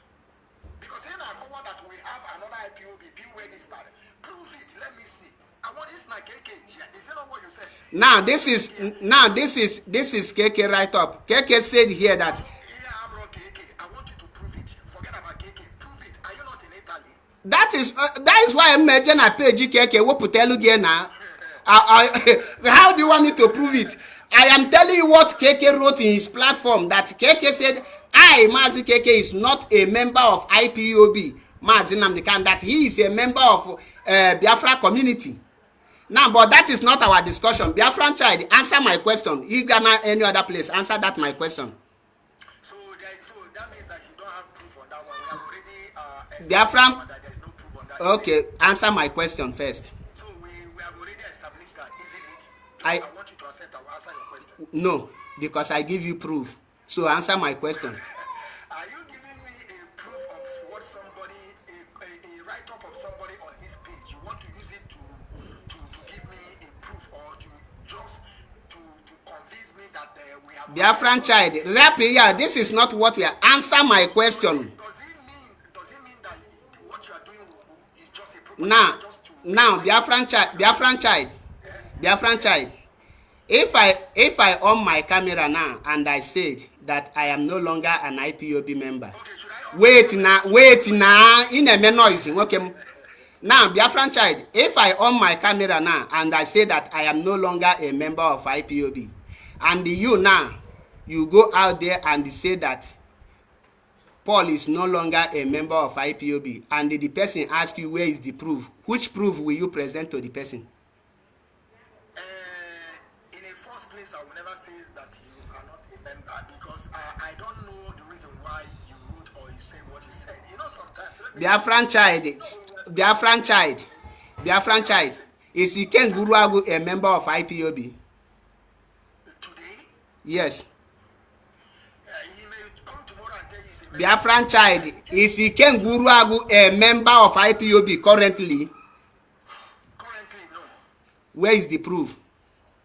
Where is the proof? Because there's nobody when he joined IPOB.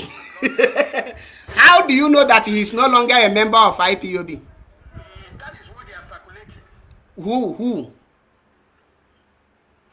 are the one that said it now, isn't it? Okay, I'm the one that answered no. Oh. Now, excuse, Biafran child, listen to yourself, a matured man like you.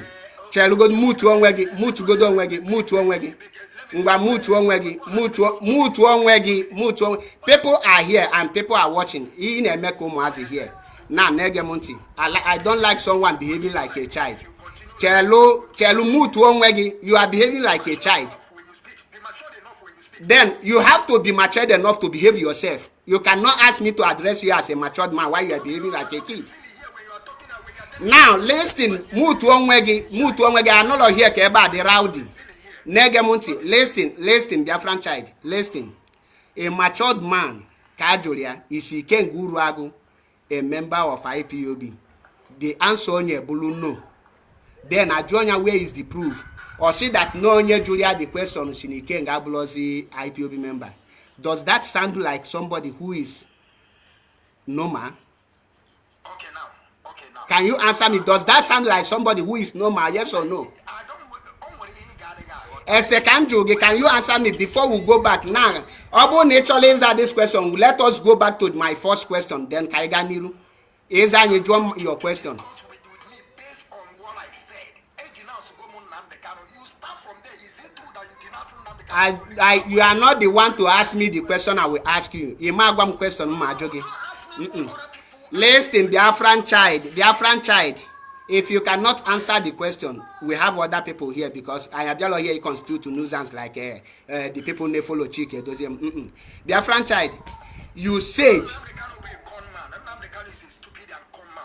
but it's better than your useless and bingo mother and father. Now listen, pay attention.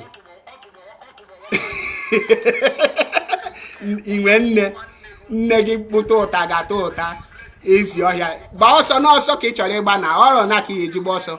Answer the question now, you cannot. Answer your question is your here. This is how you behave. Mumu. Look at mental disorder. Answer simple question.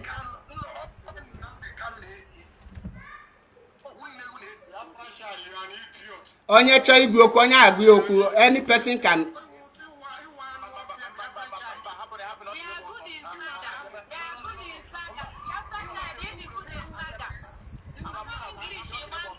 Okay, can I respect your Mazi Metusela? Can I respect your Mazi Metusela?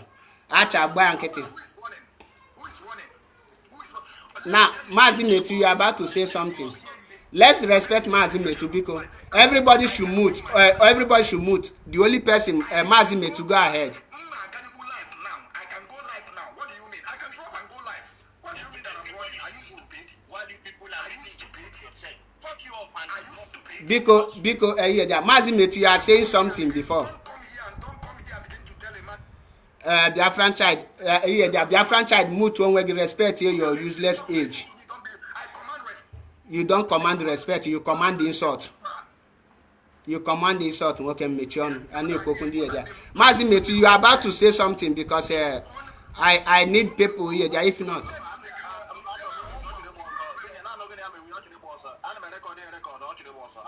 Okay.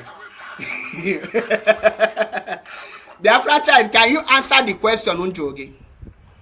I'm here to ask you a question. Answer the question, then it was a question. I'm here to ask you a question. Yes, I agree, but can you answer my question? Then go ahead and draw your question. I'm asking you. You don't use question to answer question. Behave mature. At least in when why no. If your children see you behaving like a stupid manner, how will you feel?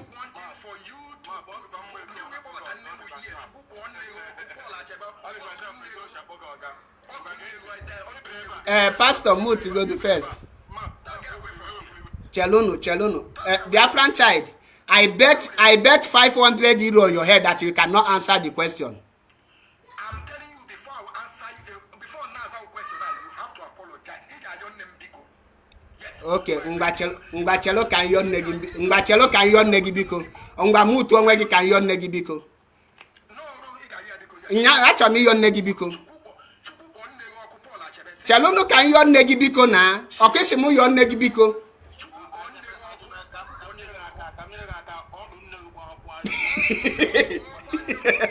Chelona actually your negi biko mba. I want to sincerely apologize to ne Biafran child. Biafran child. Actually Chelu Biafran child Moot onwe gi can apologize to negi. Biafran child, Chelo, allow me to apologize to your mother and your president. The fish in the Ike Chelo can apologize to Biafran child. I will still apologize to his mother.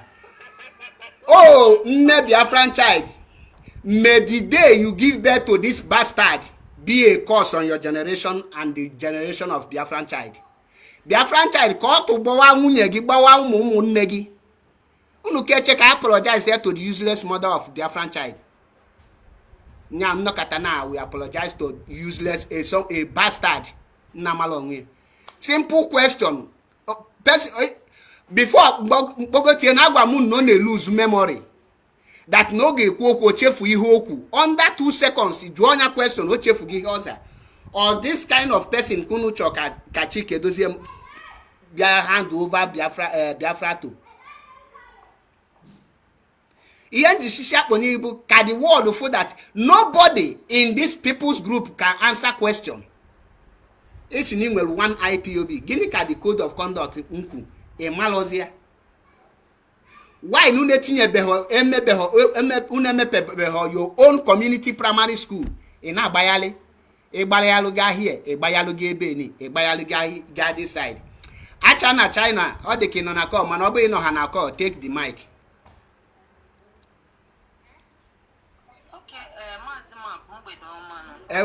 First of all, eweniwe na mekwelo gị kwuo okwu ihe ja biko eweniwe na nke I sincerely apologize.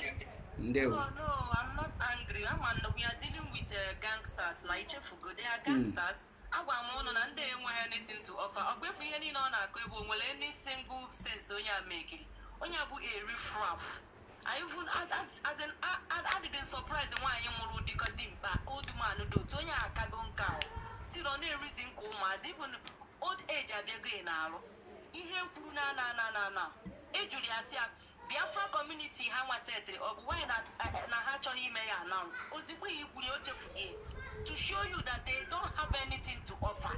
Ha enweghị anywhere ha na-aga. IPOB bụ one IPOB all over the world. Then why are they attacking Mazi Nnamdi Kanu? Who is the founder of IPOB? Is it not Mazi Nnamdi Kanu? Now they are attacking the same man.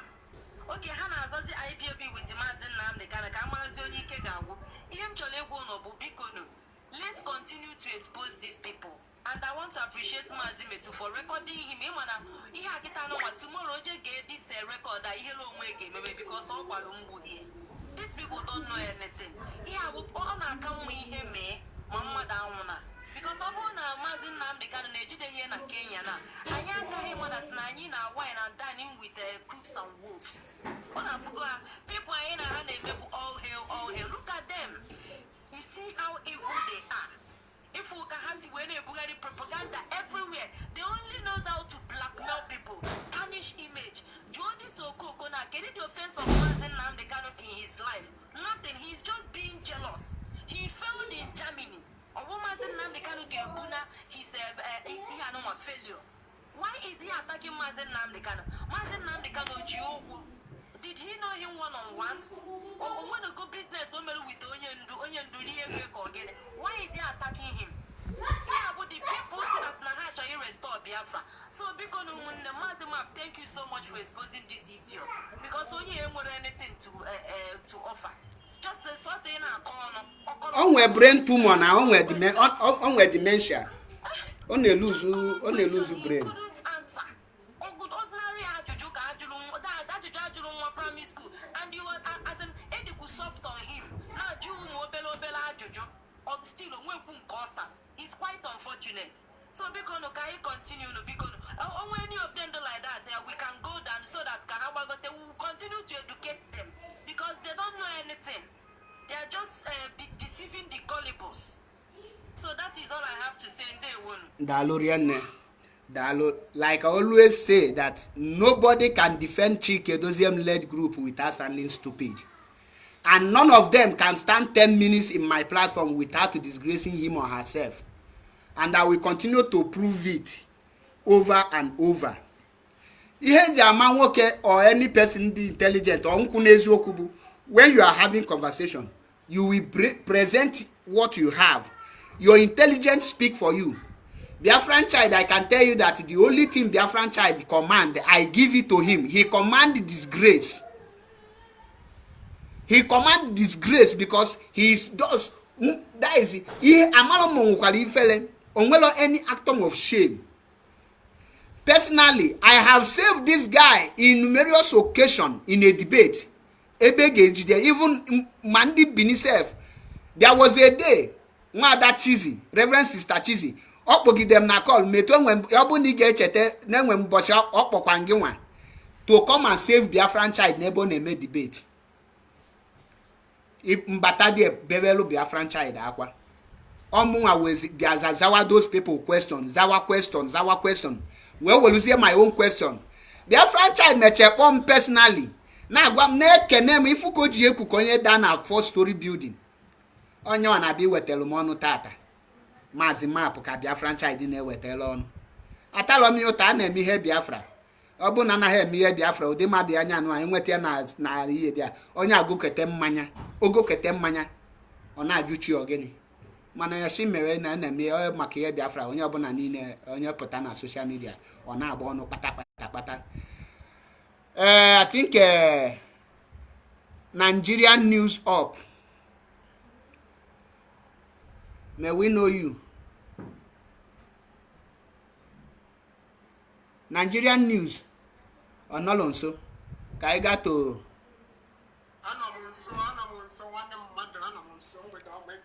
3 minutes nwa Chineke 3 minutes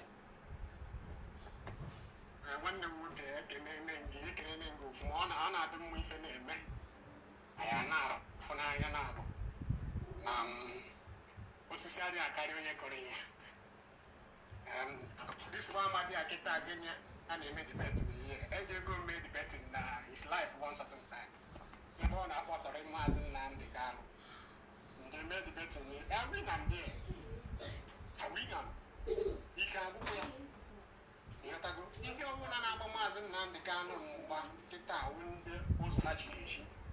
Or you want to was yes. They go there and you will see what they go. So he was all you need when we were NNAMDI KANU'S. We know that it's only found in the IPOB, you know, Bros leader. You get the back camera and if you're in a life, it's like a way one thing. A home as in NNAMDI KANU'S, Shafro Power. Only man of their life. Say how many souls. Can you say where today? Dear.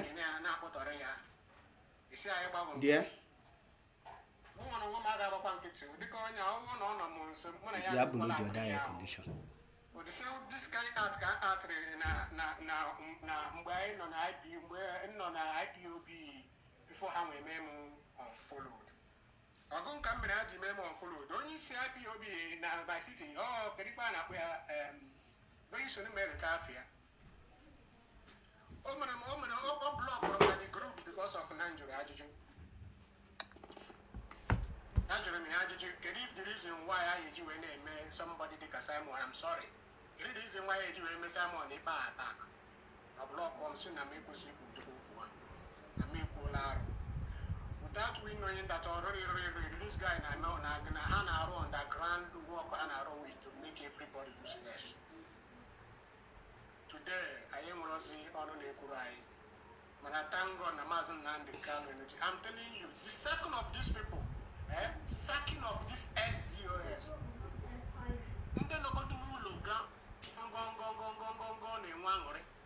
Commanders, the whole coordinators on ground. I'm telling you, if I because I'm on my group with them. Some of them, maybe especially. Mazi, ke unity, ke country base or na bank base. Mazi,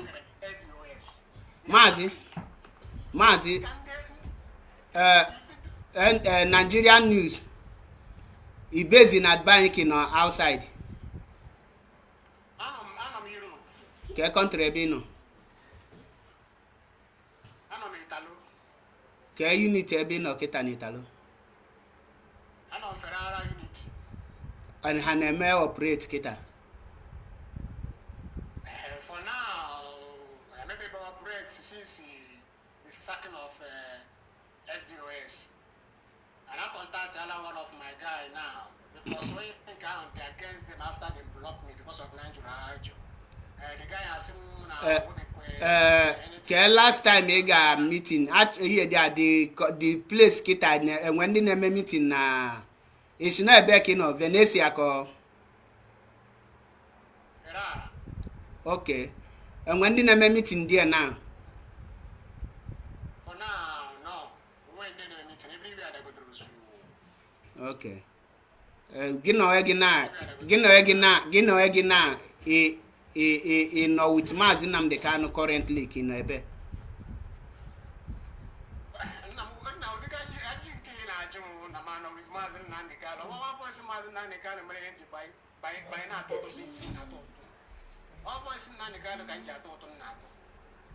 Okay, emeche ya try reach out to me, then I was a more private discussion. We'll use 1 minute to round up.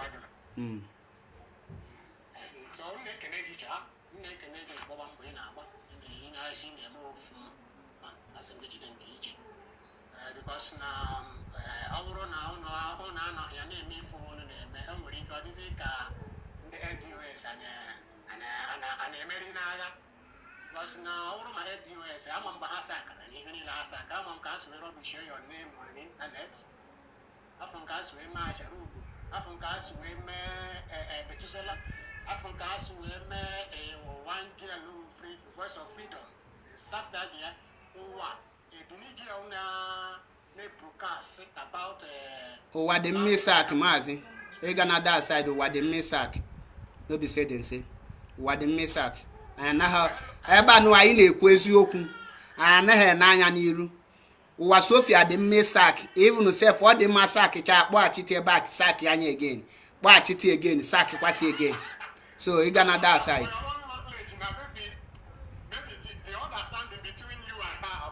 Obulo misunderstanding na agwa gị reality. So I gonna that side. Now this platform I na-ekwu eziokwu regardless of who is involved. That is why na nnọkịta enwe one thing na pick this our sister Igbo defense. Ọ naghị enege anya ma gịnị akwụ. O nwere ị ga-ekwu jụwa gị ese. In fact, ọ na-ajụ gị ese ị ga-aza that thing. Such character ka I need to repossess. Obulo na mona gị dị na na-aga one side bịa cover gị mba. Ụwa Sofia dị mma ekwesị ka kpọghachite back. Sack yari anya kpọghachite again, sack kwasi again if care is not taken here na ndụ. But udo dị maazị ka anyị ga to the next person na time adịlọ. Ndewo nwa Chineke. Pastor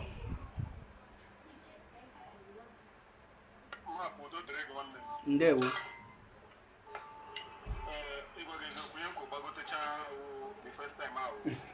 Amam. Biafran boy.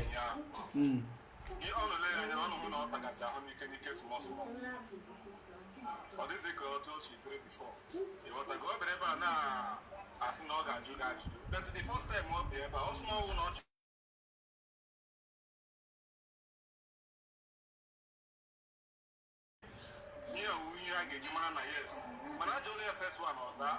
This ain't can't try out or Babazen Banoga Azaya. You want to go party? You know, I'm going to jump to Adria. Actually, Adria, same we got on a list now. Actually, Adria, Casey and Kim Banco Bido Guavarina, Mazin Nambicano, Bruno, and Kenya, where one or three when can we Kenya made up to today. Evidence. Adama manye nya mazina bikano the kwenia kaijaba anya enwe kesi echibi evidence go today so no bla manye no bla na echichi ofuma ga mana these people enwe kwenya ha na ewu again ihe ha na ewu ta akwụkwọ and the problem ha nwe is now ebe ha share with information application application channel ya so how you with this information now na araza ahụ and even na TikTok na ha gba channel short HGZ capital like in Wabi drop for this time around now, or I want you want to go so August in a year name, non because it's all now. What's anything on a quick now? Is one year ago. Of course, again, 350 you now. Metro Balaja say now, but I'm going to go low. Why you need to look? I want when they got I not to get the money. But road to them, what will you? So, I'm not to know you can not tap on up because Mbreshne Luda, Mautunala, Arione Trade. So, here I say, Mother gate to you, to me. On the line I had it on it to one of both for the things. Not I go, oh, no, I'm here. No, I'm here. I can't even let to now. So, not I go, Mom, did I can engage? Maguma, my Tusela, my own make sure now that I want our leader Naja. As Governor no Koroji, you should water. Yamara no more. Ndewo nwa Chineke. Now, again on the video on play before Ngato here there. When Mbabone for Hannah Mazi attack. Now, this one here there, Obule Italy, Asheginano, a dwarf from Italy. Now, this heat can Madune kill me all this kind of sense. Oh, you later Nangunina. Now, again on the economy. So, the name of the company of NNAMDI KANU is Ken and the Chantel Consultant Limited, registered in Kenya on 12th of April 2021. No registration this particular one. The registration number is PVT 5JUEX-EG3. Yeah, the registration number. If you want to verify this case, go and travel to Kenya, show them the NNAMDI KANU'S picture. Get Jusiana. Don't need to be here again. Are you sure? Look at what my speaker. Travel to Kenya. Let me continue. The location of these two apartments is bought at a popular housing apartment. Yeah, that's all I'm showing, which I'm going to say is show it again. Located in Kitale. Oh, go to Belen one agalo school. Ne go to Kam Dimpamado Jagui. Come back with my Bluetooth.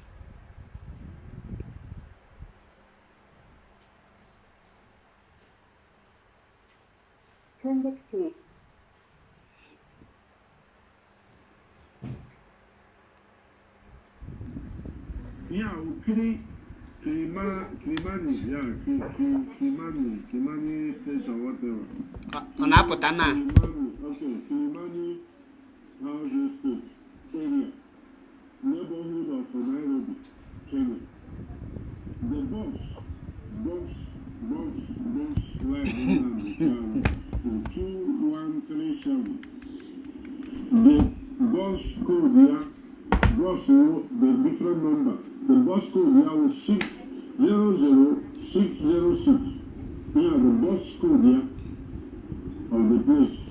I can do it and they anyway, come here. Here in Nairobi.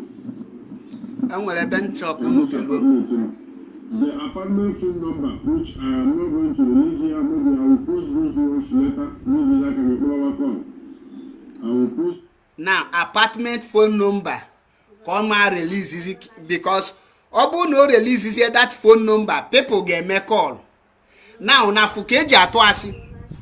O release the address. Release the bus code. Release the ihe niile. Nke ahụ ma na ịma onwele ni we get you contact nwe ya we nwete. Now, apartment phone number. Ị ga-anọ mu here ring anya. Any person can ring it any place. Or she say no ma release here. The reason no ma release here but no exist.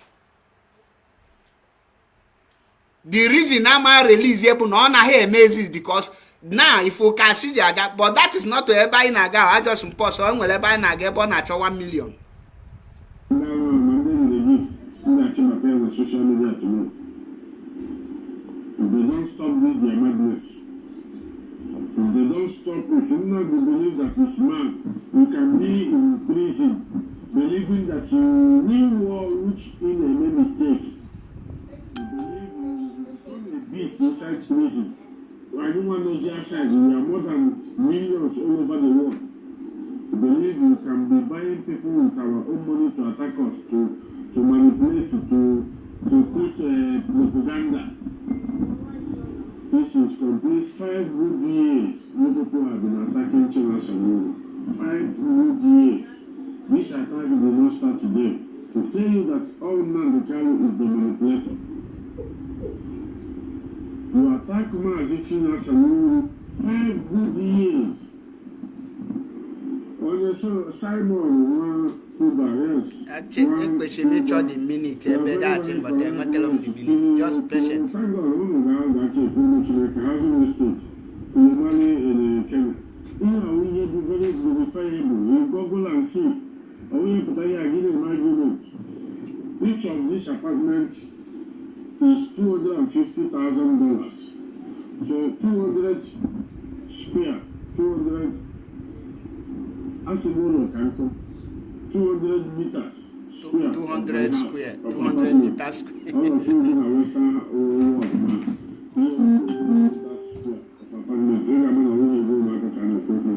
meaning the two apartments worth over 500,000 euro. When the difference to get this struggle, to get it right, which the Nigerian government will try to spend $1 million, we can chase away Nigeria. Enolia?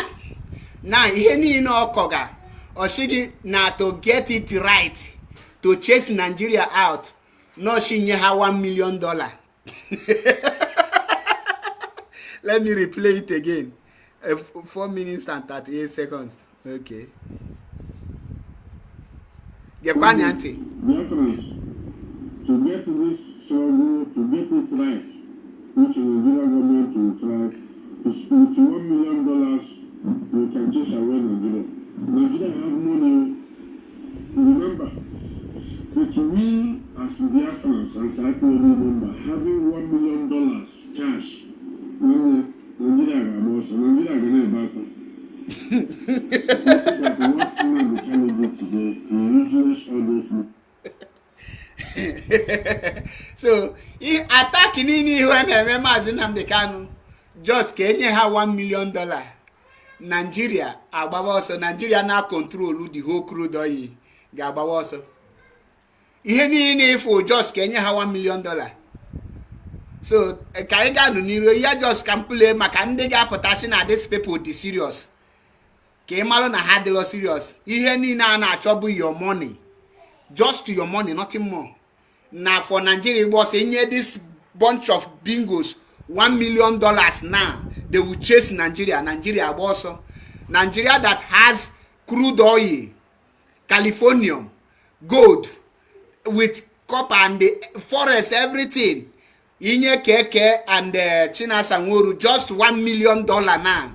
They will chase Nigeria out and they restore Biafra for you. Now this brain cage will hear Biafran child, oh Jesus. All this kind story now, Kenon Abanyago na Chibu, Madabuchi, Njuene Kopu. Now, what is he called? The Chief Austin, who is claiming that he is educated, international Mugu, that is always claiming international analysis. Chief Austin, please, this message is for you. Can you now analyze to us how Keko and China Sanworu will use $1 million to chase Nigeria out? At least you are good in international according to you. Or you come and tell us. Choice, can I get to you, Biko?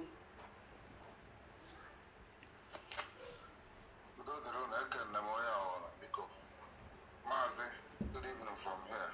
There. Biko, sometimes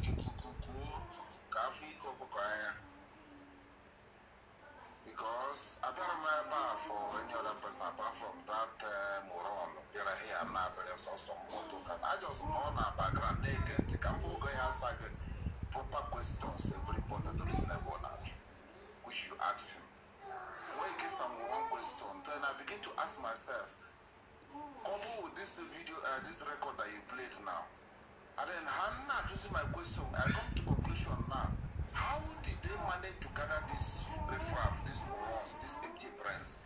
The lady she gather her leaders, how manage? So all this while we've been living in what do you call it? In darkness. Because I see nothing from what you played now. Somebody just now if you want to give us evidence that the man bought house in Kenya, you give us a documented evidence, visible evidence. The name everything publish it. Even the thing you can't even read it out to the public to hear. So when they talk, I better challenge you. What are the possible now?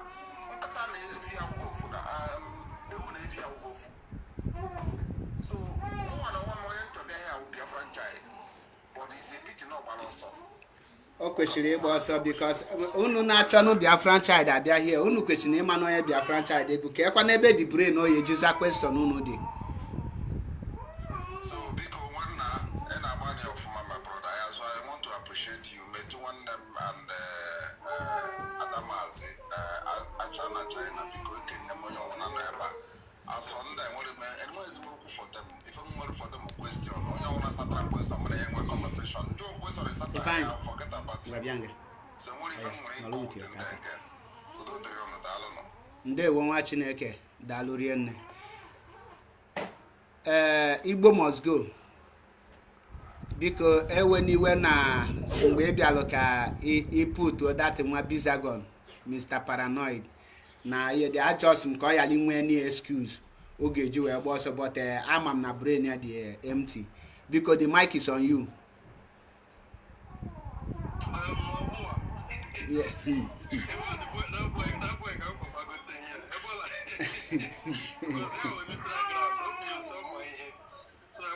I want to ask you a question, but it's a pity that don't ask about it. But although we are saying I'm okay, that's not my a very big fool and common sense. I just come change you from I just about my talk come change. We give man or gas and we go disgrace somewhere. All no NNAMDI was a chicken those because they ask him to be disgracing them.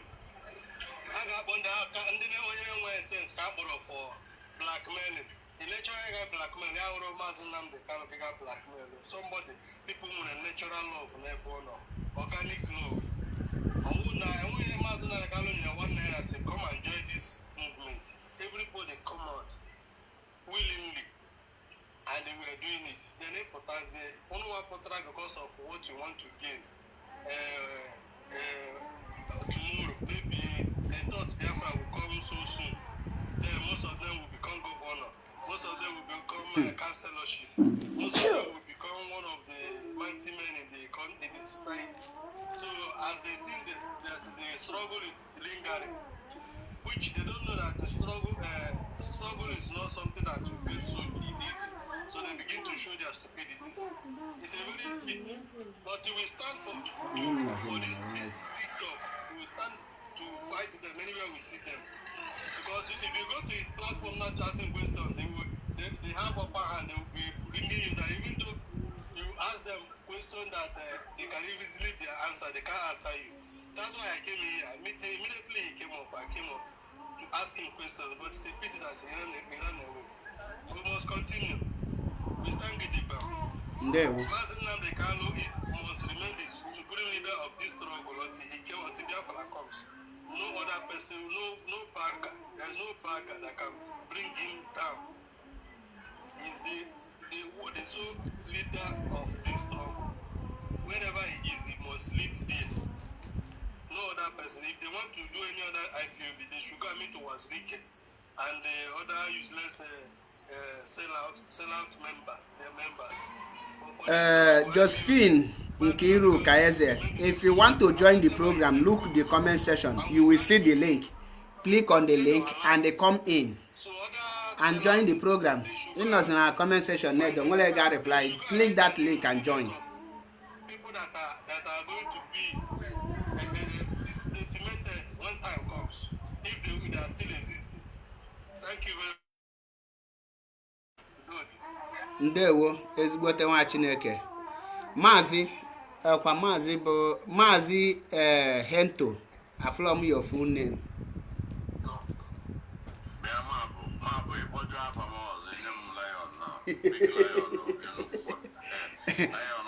Enwe m ike inye gị lion fowl nke nọ Brazil. Nke anya na-eme ọna.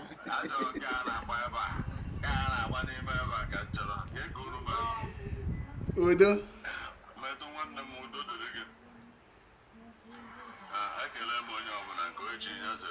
Ndewo.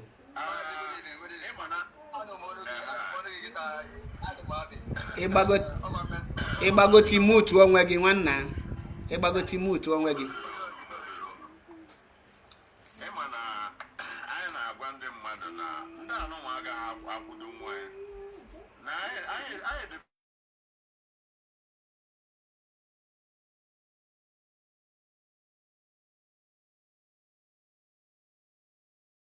myself as an I gave 1 month. But that is a surprise. You just one of their platform, some of them are there when they're kind of Hana Bazoom, how they can change the go topic. I was going to go but I think a Mazera wine, and one Mazera, Kenya Menka. How they change their topic because everyone under the Hana record, I will be recording you people. And I record on the record for evidence purpose. Okay, I do go room. I have to all those things. So I have to all those things. Will fight you people. But all of a sudden, how are the Okuna so quick? But that is not withstanding. The issue here, Abuna. When you open up was when you go to the million and then and half. Opposite the situation, Monagiboni, Nigeria. Man, a situation I know. I brought situation they got away, but if we are if we are on the right track, if we are one, even though why I had a Nigeria, but I if we had a good about this man, then how much more you want to claim on Ibo, which I'm even doubting some of this in a happen because now, when you're going to go in Ibo, let's on I want to Ibo, Kimbalo Charaya, no Buddha. Which I can on. Urukuru now castigate somebody like Imazin and the Kanu, now castigate Simon Eba. Onya Pussy go just like here. Mona have a go different wars. I have a go different wars. Manabas conclude when the Mona Haman Naba's war. Now, Namana, it is Ajala Libo, and on our walk. Honestly speaking, on our walk. Because now any of them are popular. Na Parimazin and the Galatian Wabico. Personal, can you imagine as a woman being? Can you contact, can you contact again at this man who will go? Maybe you know, maybe give her a job, who could do one thing. None of them can even say anything. Only I give whom I got some hack at this man married. Just because of now, I was you time, every minute, all of a sudden, because now one of our brother who last. Austin, maybe in a hatch and a Biafra guy, be also so. Some of them want a political appointment, museum lawyer. But unfortunately to them, we hatch a Kahanafu. So the other way around, they have to turn. Let me tell Agua Rahana, Maziga, very soon. Oh, we cannot walk commander, they challenge him. Get evidence in within the Asana Maziga, very soon. I have to go life imprisonment. Send a man in the Higuagana, the way you are sounding. In our sound, look at a myopic human being. Man, one thing I know for sure, no game mono, Nanya Capim.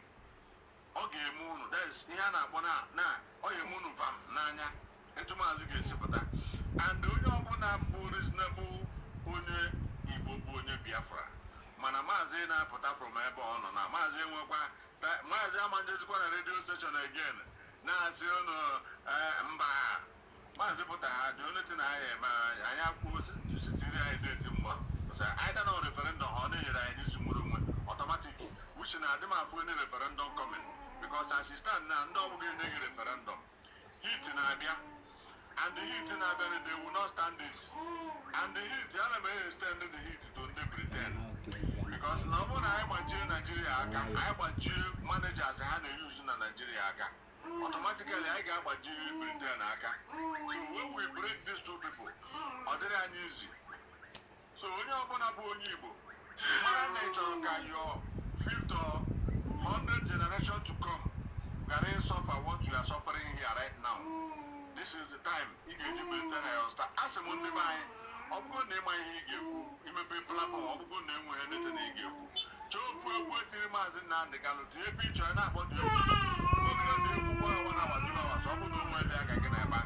You close up. That is media. Let me tell us. Here you will win on Danoa. Very easy, Buna. I am on a media. Power in a media. Maganda but I say, okay. Every kid they get away by Monagano. Unamanan, Lubu, Ike, half. So Ike, says a three. Manoza Nabuna, Aquarium 1 day working as my person and Mazin on no want to hear that place. And I said, almost one who would have Punka. A better than I can do for Mano. Despite that, Nando ofe mmanụ dị tricky in nature. Honestly speaking, ọ dị ka ihe a nwanne ha na-eme dị ka ha nwa ka ọ ga-emetụ. Mana ha ma mpụta physical na-ekwu ya etu ha si ekwu ya ma etu ha ndị ugwu si ebe. But when you check deep down, before na ndị a na-ebe akwa, that is ha na-eti mkpu, ha na-ebe ngaramara na ndị sọpọtụ. Because o nwekwara some of them nwa ihe, o nwere some of them isi ha gabakọrọ ọnụ, mana ha dị very few. But ihe na-achọ egwu onye ọbụla bụ onye Igbo mepere ọnụ na-ekwu against Maazị Nnamdi Kanu, na-ekwu against Simon Ekpa. Generation ya ga-abụ so. Ife ada ala Igbo aja ala Igbo ama mme accommodate na ọnwụnwụ mbọsọ ọbụla ọ ga-anwụ ebulata ozu ya n'ala Igbo ekwucha ala ama nnabata ya a ga-eburu ozu ya jedebere arụsị onye bụ bilọngụrụ. So biko na ụmụnne m, ihe anyị na-ekwu bụ biya uhu ọ karị gị mma n'ịnọ neutral kwuo na ịdị asọpọtụ anybody na we understand. Ọ bụrụ onye ọbụla ga-eso anyị na this movement because o nwere ndị bụ nature ha bụ they don't want to join anything. Onwezi isi efe ya ọpụta chọba position ọ ga-azọ, mana anaghị anyị na-etipụsi isi na-eme all sort of things in order to get it right. You can never see them. Ọ ka mma na these people na-akọ this nonsense na that position, we will understand them. Then na ha bịara na-ekpotọkọ at long runs ha pụta kama dịkwara and kama anyị na ha agaghị abụ kama ijebe kọtụ maọbụ ijebe ọba kọtụ ma we don't have time for that. I get Jaja Alibo we may hand you one after the other. Who's regular and get to seek one name with Brady, Yan and Mabuka or the man. Only bonus in the high name, Mother of Man. Okay, Jalas and me. One of fear not cheap on one Bobona, Eboboneno, Netuano, Eboboneno, no Kumaki, Basara, and Wabundibo. We do the Royal Bona.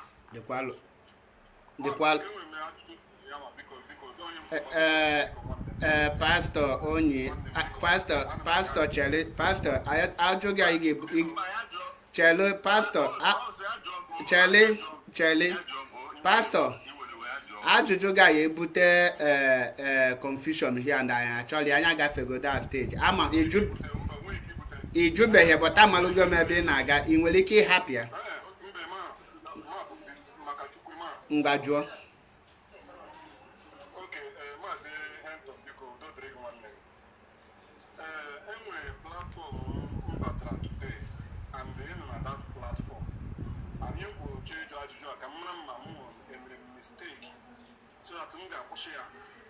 Then I want to make a mistake, not continue on him because more I decide now about the car. I got on that platform on a conversation. I'm in my comment section. Him not type free Maazị Nnamdi Kanu now. I'm going to type that comments. Then he say na you na send such message. Na you send that again, you can block. So the thing about my platform I'm about to tell you I'm mistake. So I'm music here. I'm saying this is over there. You go to the camera mistake. I'm here mistake one minute. Okay. Is that the question? Okay. My word that you go zig. Nobody focus na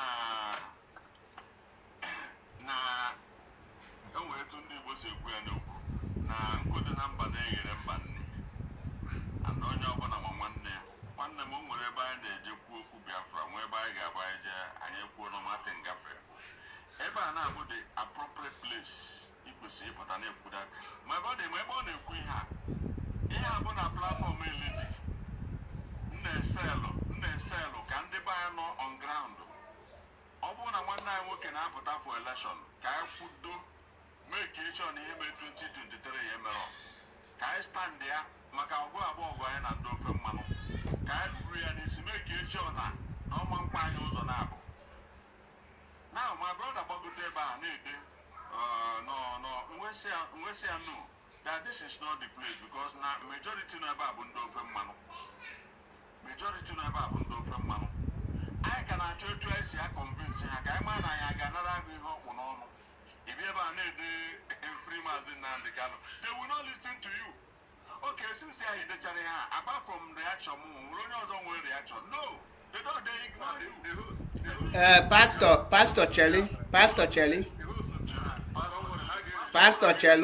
Pastor Chelu, enwe n'iwu ọkụ eyede ngwa na-akọ na anyị na-ege ntị. Problem ị nwere bụ na o nwere ebe a na-ekwu okwu nwere onwe o nwere platform ga-abụ nje I will sell what I come there to sell and go.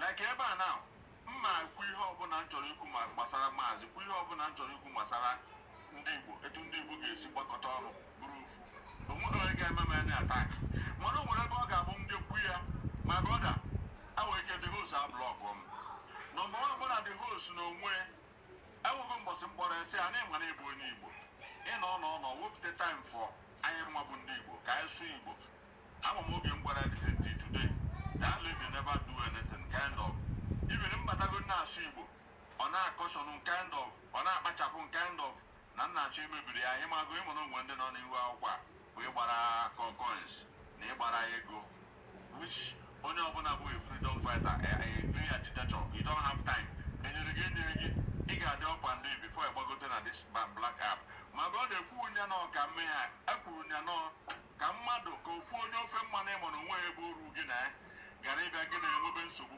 before ọ sị gị na ọbịa fraud before okwuwe sort of nonsense before ọ sị gị na Nnamdi Kanu ga-anwụzi ebe a forever naghị aghọta ihe ọ bụrụ na na-asụ Igbo that place na-ekwu ya maka ọdụ nwe ọ na-ekwu maka maazị Nnamdi Kanu ịgbagote that place mma esote dị ọkụ round wa up because ikwufe onwe ọ dị too long echefu nke ikwulegwu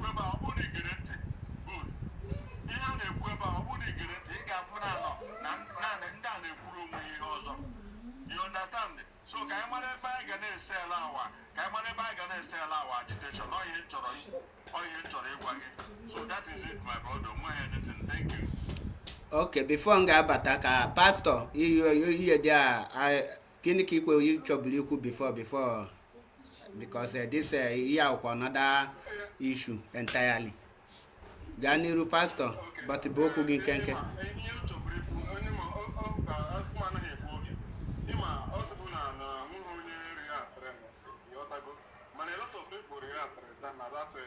Comment and even the host react or similar for sure I get release you understand so we host do that thing we dey joy do you understand so we dey joy and you dey because our uncle is season organ block come home and send all this and they no be all na fight for the release of Mazi Nnamdi Kanu and then they through Mazi our leader Mazi Nnamdi Kanu gawo dey na mpụta na platform ndị Yoruba nọ nwewe agitation under say ka ha release my own leader so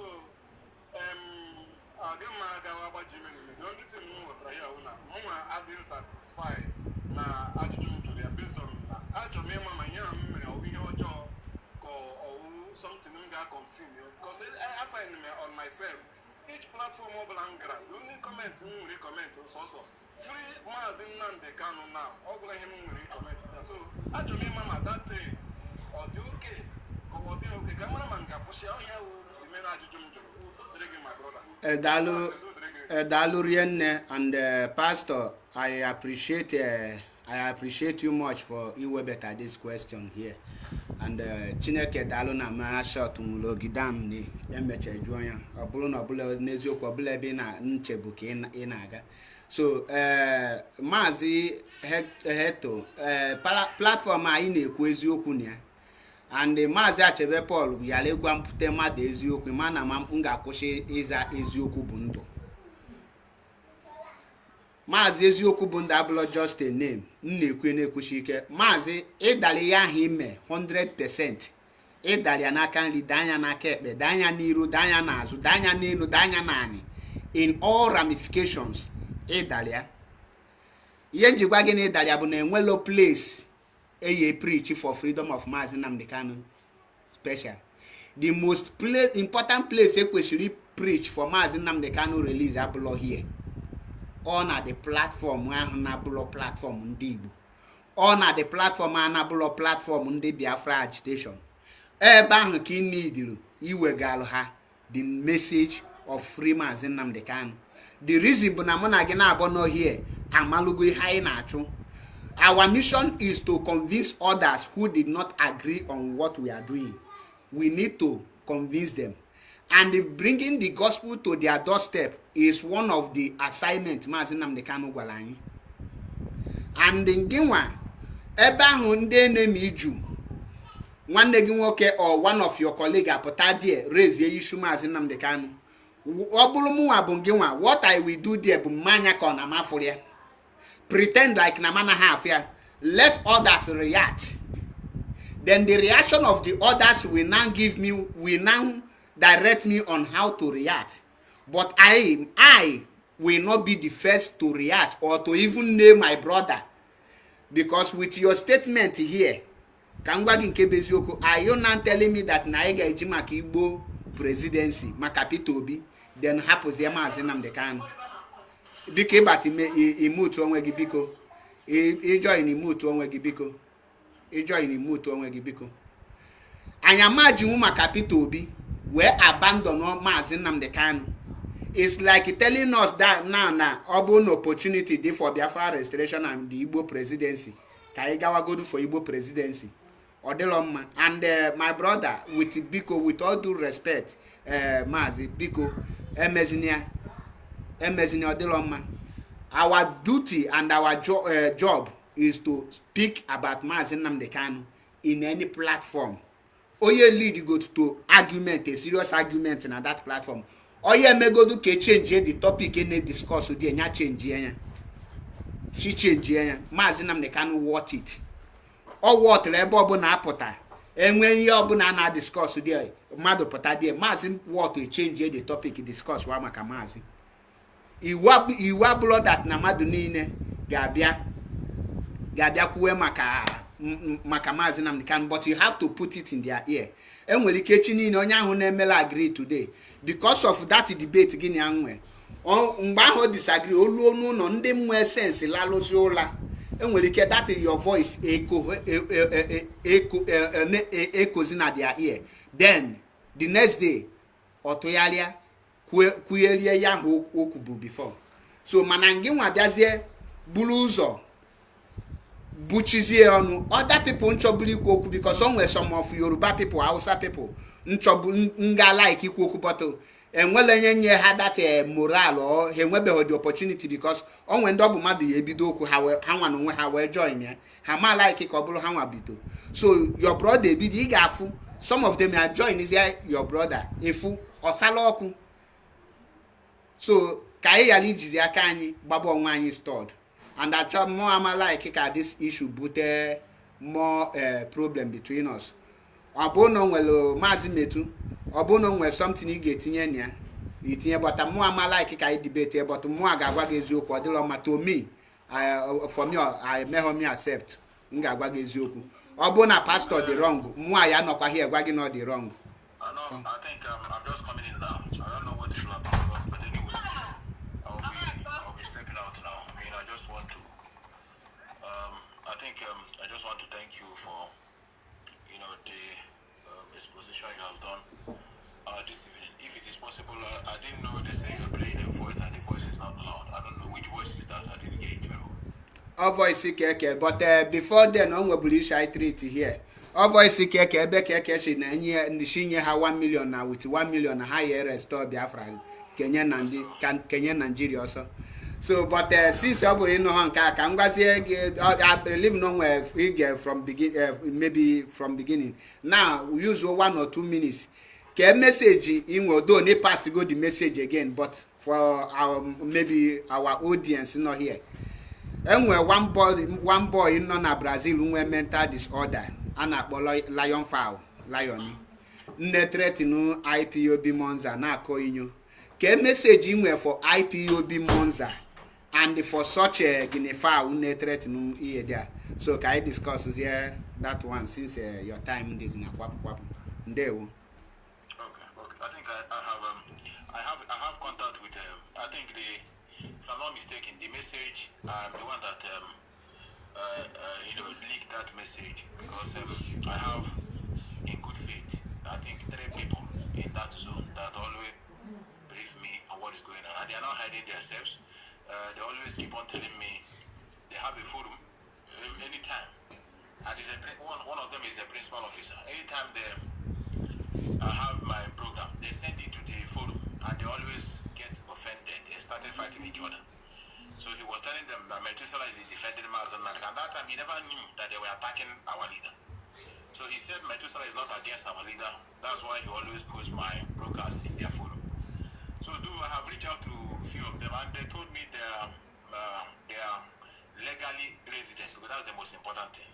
To be living legally, because if you have issue, because what they wanted to do them is issue me, so that when you now try to put allegation on them, when police come, the first thing they will ask you your document to know whether you are legally a resident in that particular country. So that's what they are doing now, and for so doing this, they have lost it, or they have lost the game completely. Just like what we just did now, this small argument, the one I run on a will be the program immediately. Wait, no, even I'm not more generated 1 second. Immediately she got about to be the program immediately. Please, I want you to host me. George Onibe, please host.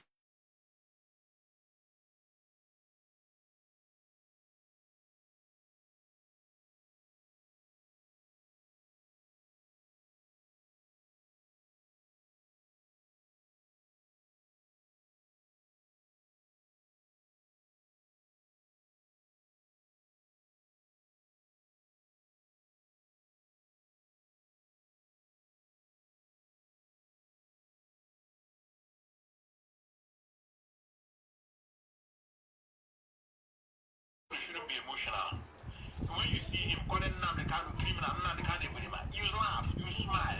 The moment you laugh, the moment you smile, you are putting them in a very tight corner. You are making them to be more annoyed and aggressive. Just like what he came here to display this event that I recorded. Immediately he was, defeated. He ran down immediately and open platform. And then when you are angry, they said anger is a small madness. So when you are angry, you have to hold yourself. If not, we'll do something more than what causes the anger. Now he begin to speak things that on a normal day he will not speak. And why I'm recording to use it to convince others who are confused on the direction people are following. So that's all. I'm not recording for anything whatsoever. Like what I recorded in your platform, I'm going to also push it out just to send the signal that this guy is a complete illiterate. That's the people who have been following for many years. So I don't have the one that is in Brazil. If they really want to, they have the ground in Italy.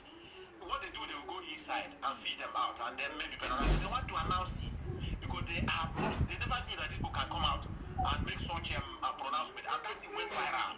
And that thing have destroyed all these memo they have been writing. IPOB Germany is with the US, IPOB Italy is with the US, IPOB Spain. They will be in their bedroom teaching out memo. And I challenge them, if you want to tell me that the IPOB are following you, let people come out and show their face, say, we, the IPOB, so country, is with the US, or SDUS, sorry. Say it. So I don't want us to, brother, we have, this is not an issue anymore. And what we'll be getting up is to make sure we hold the new executive accountable. We are no more going to be dwelling much of our time, most on this, but in as much as from time to time, we have to respond.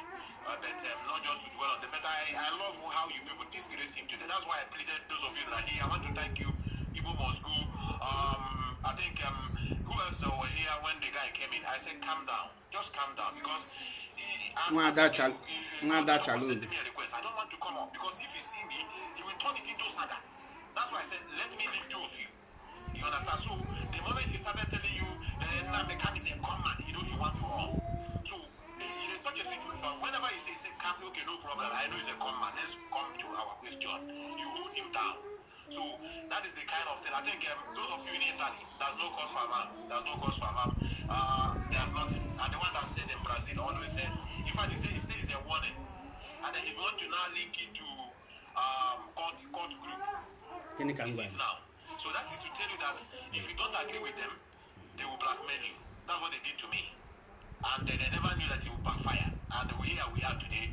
I love what you asked him, Ajebe, in the first place. You asked him, I hope you know you're not an IPO member, and which is correct. He's not an IPO member because Mazen NNAMDI KANU is the leader of indigenous people of Biafra. And that's why they went to deceive people by saying that Mazen NNAMDI KANU is not the founder, he's a Meke Siri. because they know they cannot leave IPOB alone. If you leave IPOB alone and follow your own, pronounce your own, cockroaches and ants follow you, run away. Only you will remain. The reason why people are still following you because IPOB have made a name. IPOB have a trusted and respected leader, which is NNAMDI Kanu. If you leave him, he will fall apart. That's what happened to Shaka barrier. So they don't want to leave that tree. That's why they are holding it. So Achebe, I don't have much to dwell in that. That's what I have to say in that regard. Those people in Italy, no cause for alarm, brother. I have said it. Provided you are living legally. And any go me as an advice on social media several times. Imana stay. I didn't have a complete. But I knew how you can get information. How I need you and I can do quite good. And nothing will happen to us. Ndewo nwa Chineke ndewo. Anyị mana agwa m ha na ọbụla the guy ekwe na asị m onye ahụ delie the name because I know that the name will come from Ikonso John the one of them bụ John si na coordinator a puppet na malonye with Kekoda. The next meeting Monza game I will try my best to be there so that can fụzie the person ahụ ga-asị na onye nwa bụ this and that. All Italy can know. And all of them know me. Obula onye puto net threatening. Na my place, asimo onye liju afọ. Nya puta. Ka I go do 1 or 2, ka amalu go do mo kwa mamada no kwa. So definitely, nga try my possible best. Their next meeting ka mama ngaga there. So that at least keko da batazie because that time mbo na simabia na for iye there.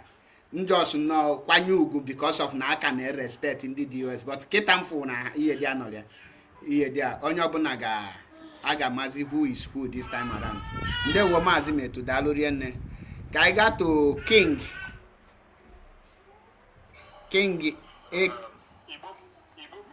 ndewo mazi Paul Achebe dalo ndewo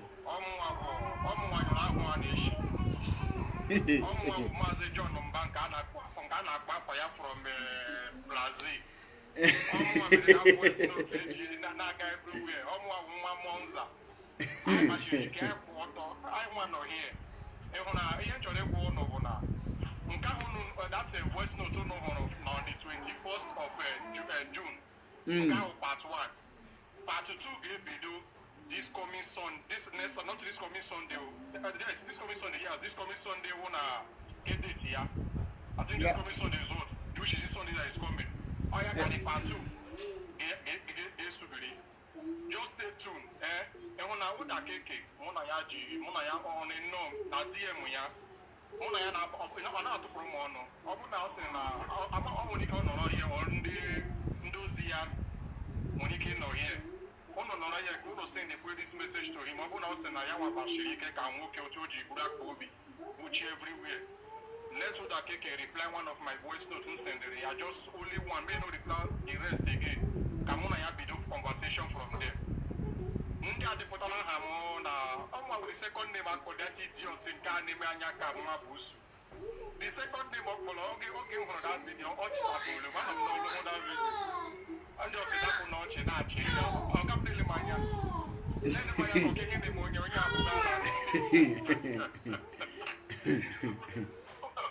from NNAMDI Kanu we shall from Wabuku. I have not one mother. From the one. Even yesterday, even this morning, from Yabolo. I just am putting my code of conduct. Put my old to take it. Go child everything in chair.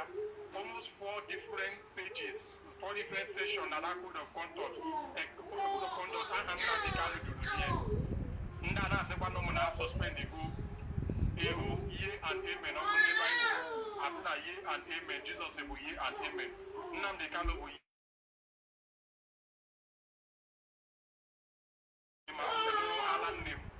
come have for NNAMDI Kanu. So, bandage, so bad chick dozi her.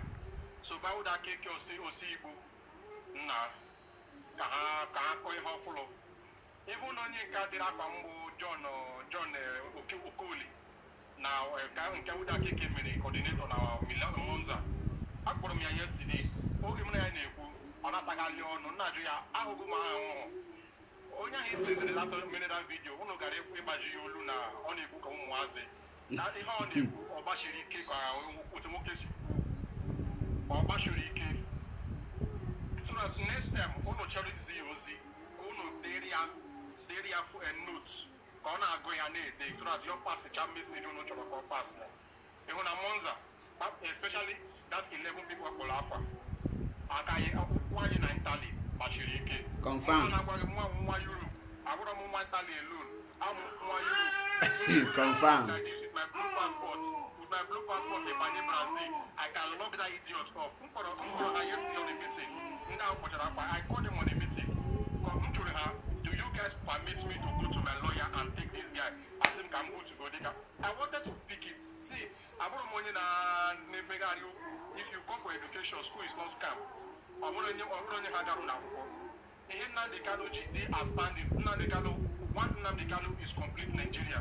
bụ na ọ gụrụ gụwa Cambridge gbajie chọk so onye bụla na-agwa anyị na school is a scam bụ onye ahụ amaghị ihe ọ na-ekwu so nwanna ịdị mbụ uwe ihe ndị nọ njọsị na ọhịa na-ege ka m na-enwe onwe m ịtatu ya bụrụ ọnọdụ Nnamdi Kanu ọnọdụ confirm ndewo ezigbote nwa Chineke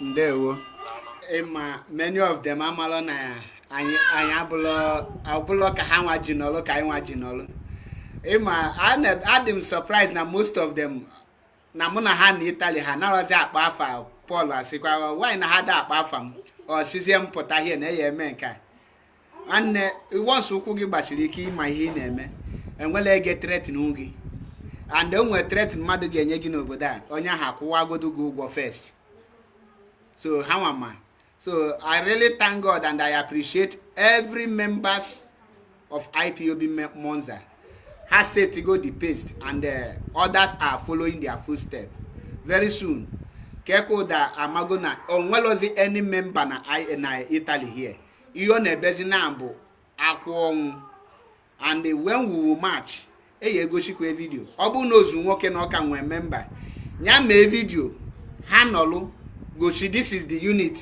ka ifugodo na ha the first very soon now our first meeting na Biela unit ga-eme video because everywhere now I am everything organized before now once Biela ganachi back again made the video go share so ọbụla by mmadụ nọ n'ofu office dee leta sị gị IPOB Monza IPOB Italy nọ with chicken edozi ewu IPOB Switzerland nọ with chicken edozi ewu no gosi the video ka anyị na-afụ ya anyị fịa anyị wee mara yes na enwe ndị nọ there so daalụ rienne Maazị John I think reality of life and ekeboje kedu ebe ụzọ gbagote amarọzikwa m ebe ụzọ gbagote honestly but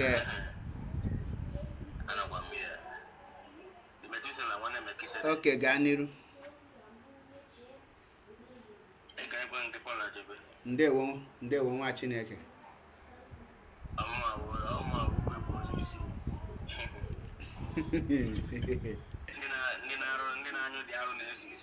confirm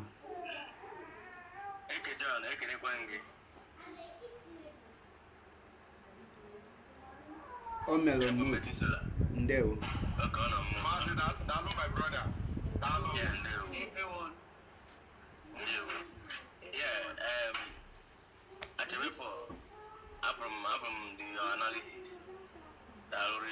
ndewo nwa Chineke and the material I have from material of break that I'm on break break for something a little bit so good even yesterday I called the concert then I have from listen but now you see I'm going to name the channel because he do as I'm going to go I would have been in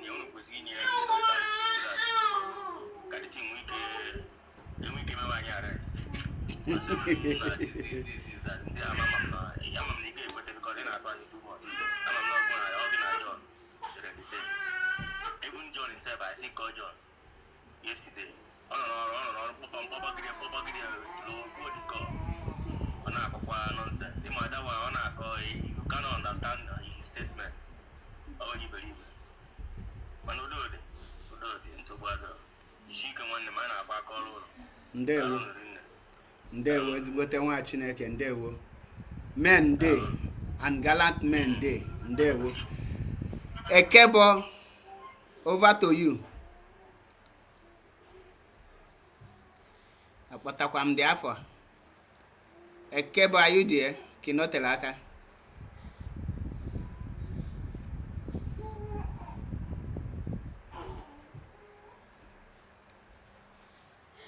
for okay Ekebo Joy are you there? I think she's not there. Let's go to IPOB issue before I just round her up because also one on now. I'm more caging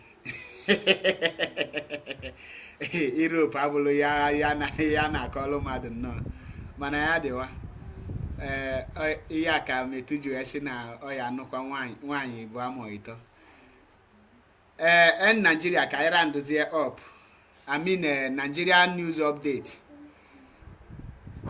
ujuru 1 minute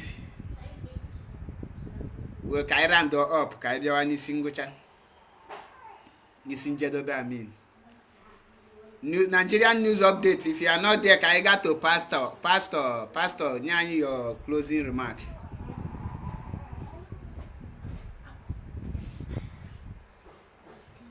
I think a pastor the busy. Igbo must go. Are you not mechi? Are you there?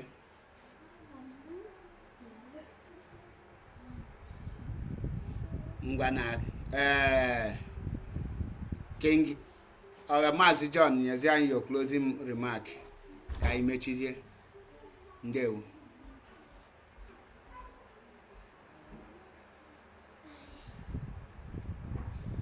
Voice mbịa na da apụta ka biko anọ m olu na anọ ya. Okay. Okay, ndewo. Daalụ rienne. On this note, I get what the program n'isi njedebe and ejimohere wee na-agwa every IPOB member, not just Italy, around the globe, wherever you are, onye IPOB, and your unity, your zone or your whatever was closed by Chikin Edoziewu or China Sanworu, by any of these gangsters that have been expelled.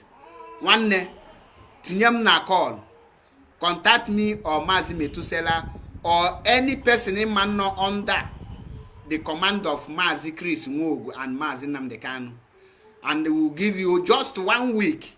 Your unity will be restored and that country will start functioning.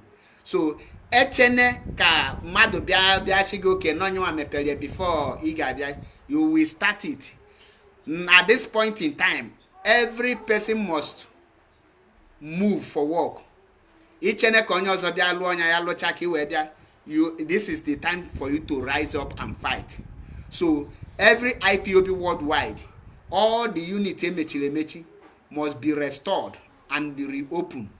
So can march out with one voice and make sure that now your loyalty goes to Mazi NNAMDI KANU and Biafra restoration. Remember the first and second line of your oath taking. Emafuchi Kedoziem name there. The only name you got for there, the leadership of Mazi NNAMDI KANU. In other words, any leadership under Mazi NNAMDI KANU is your oath to Nagato. Which means Mazi NNAMDI KANU appoint him today as the head of the Directorate of State. That oath to Nagwage that your loyalty aga direct to me. Today, Mazi NNAMDI KANU appoint Yagi as a DOS member to head DOS. Automatically, you become the leadership under Mazi NNAMDI KANU. That is the interpretation of that very oath he take. In case in Emalo, Makoyega Potabiana Agoshishi also Milina Shigi, the leadership mean this or mean that. The after Kawachagi, the leadership has the leadership of Mazi NNAMDI KANU, not the leadership of any other person. So beware of it before you get jaka gi we pigbu onwe gi say na emalo. So and any person who see knows nwoke or na this that ni cholo ka ni odege ka imemulie ni iye dia enu na IPOB any part of IPOB non Italy na meeting don yiru there ka to ogo to aka ka anya bia gi nani. So on this note kan na agwa IPOB Monza jidenu kunu jinu na eme ofuma na agwa IPOB Italy jidenu kunu jinu na eme ofuma IPOB worldwide jidenu kunu jinu na eme ofuma. On this note, I say may Chukwu Okike Abiama continue to bless every one of you wherever you are. He said, and I salute one of our gallant sister, Mwada Sadema, Akagina on a tapping button 247. I salute you, Mwada Chizi, and our fearless Achalugo. I salute every one of you who have the courage to stand tall at this point in time. I greet all of you. I say, may Chukwu Okike Abiama continue to bless you all. On this note, I say, kachifonu. Ndewonu.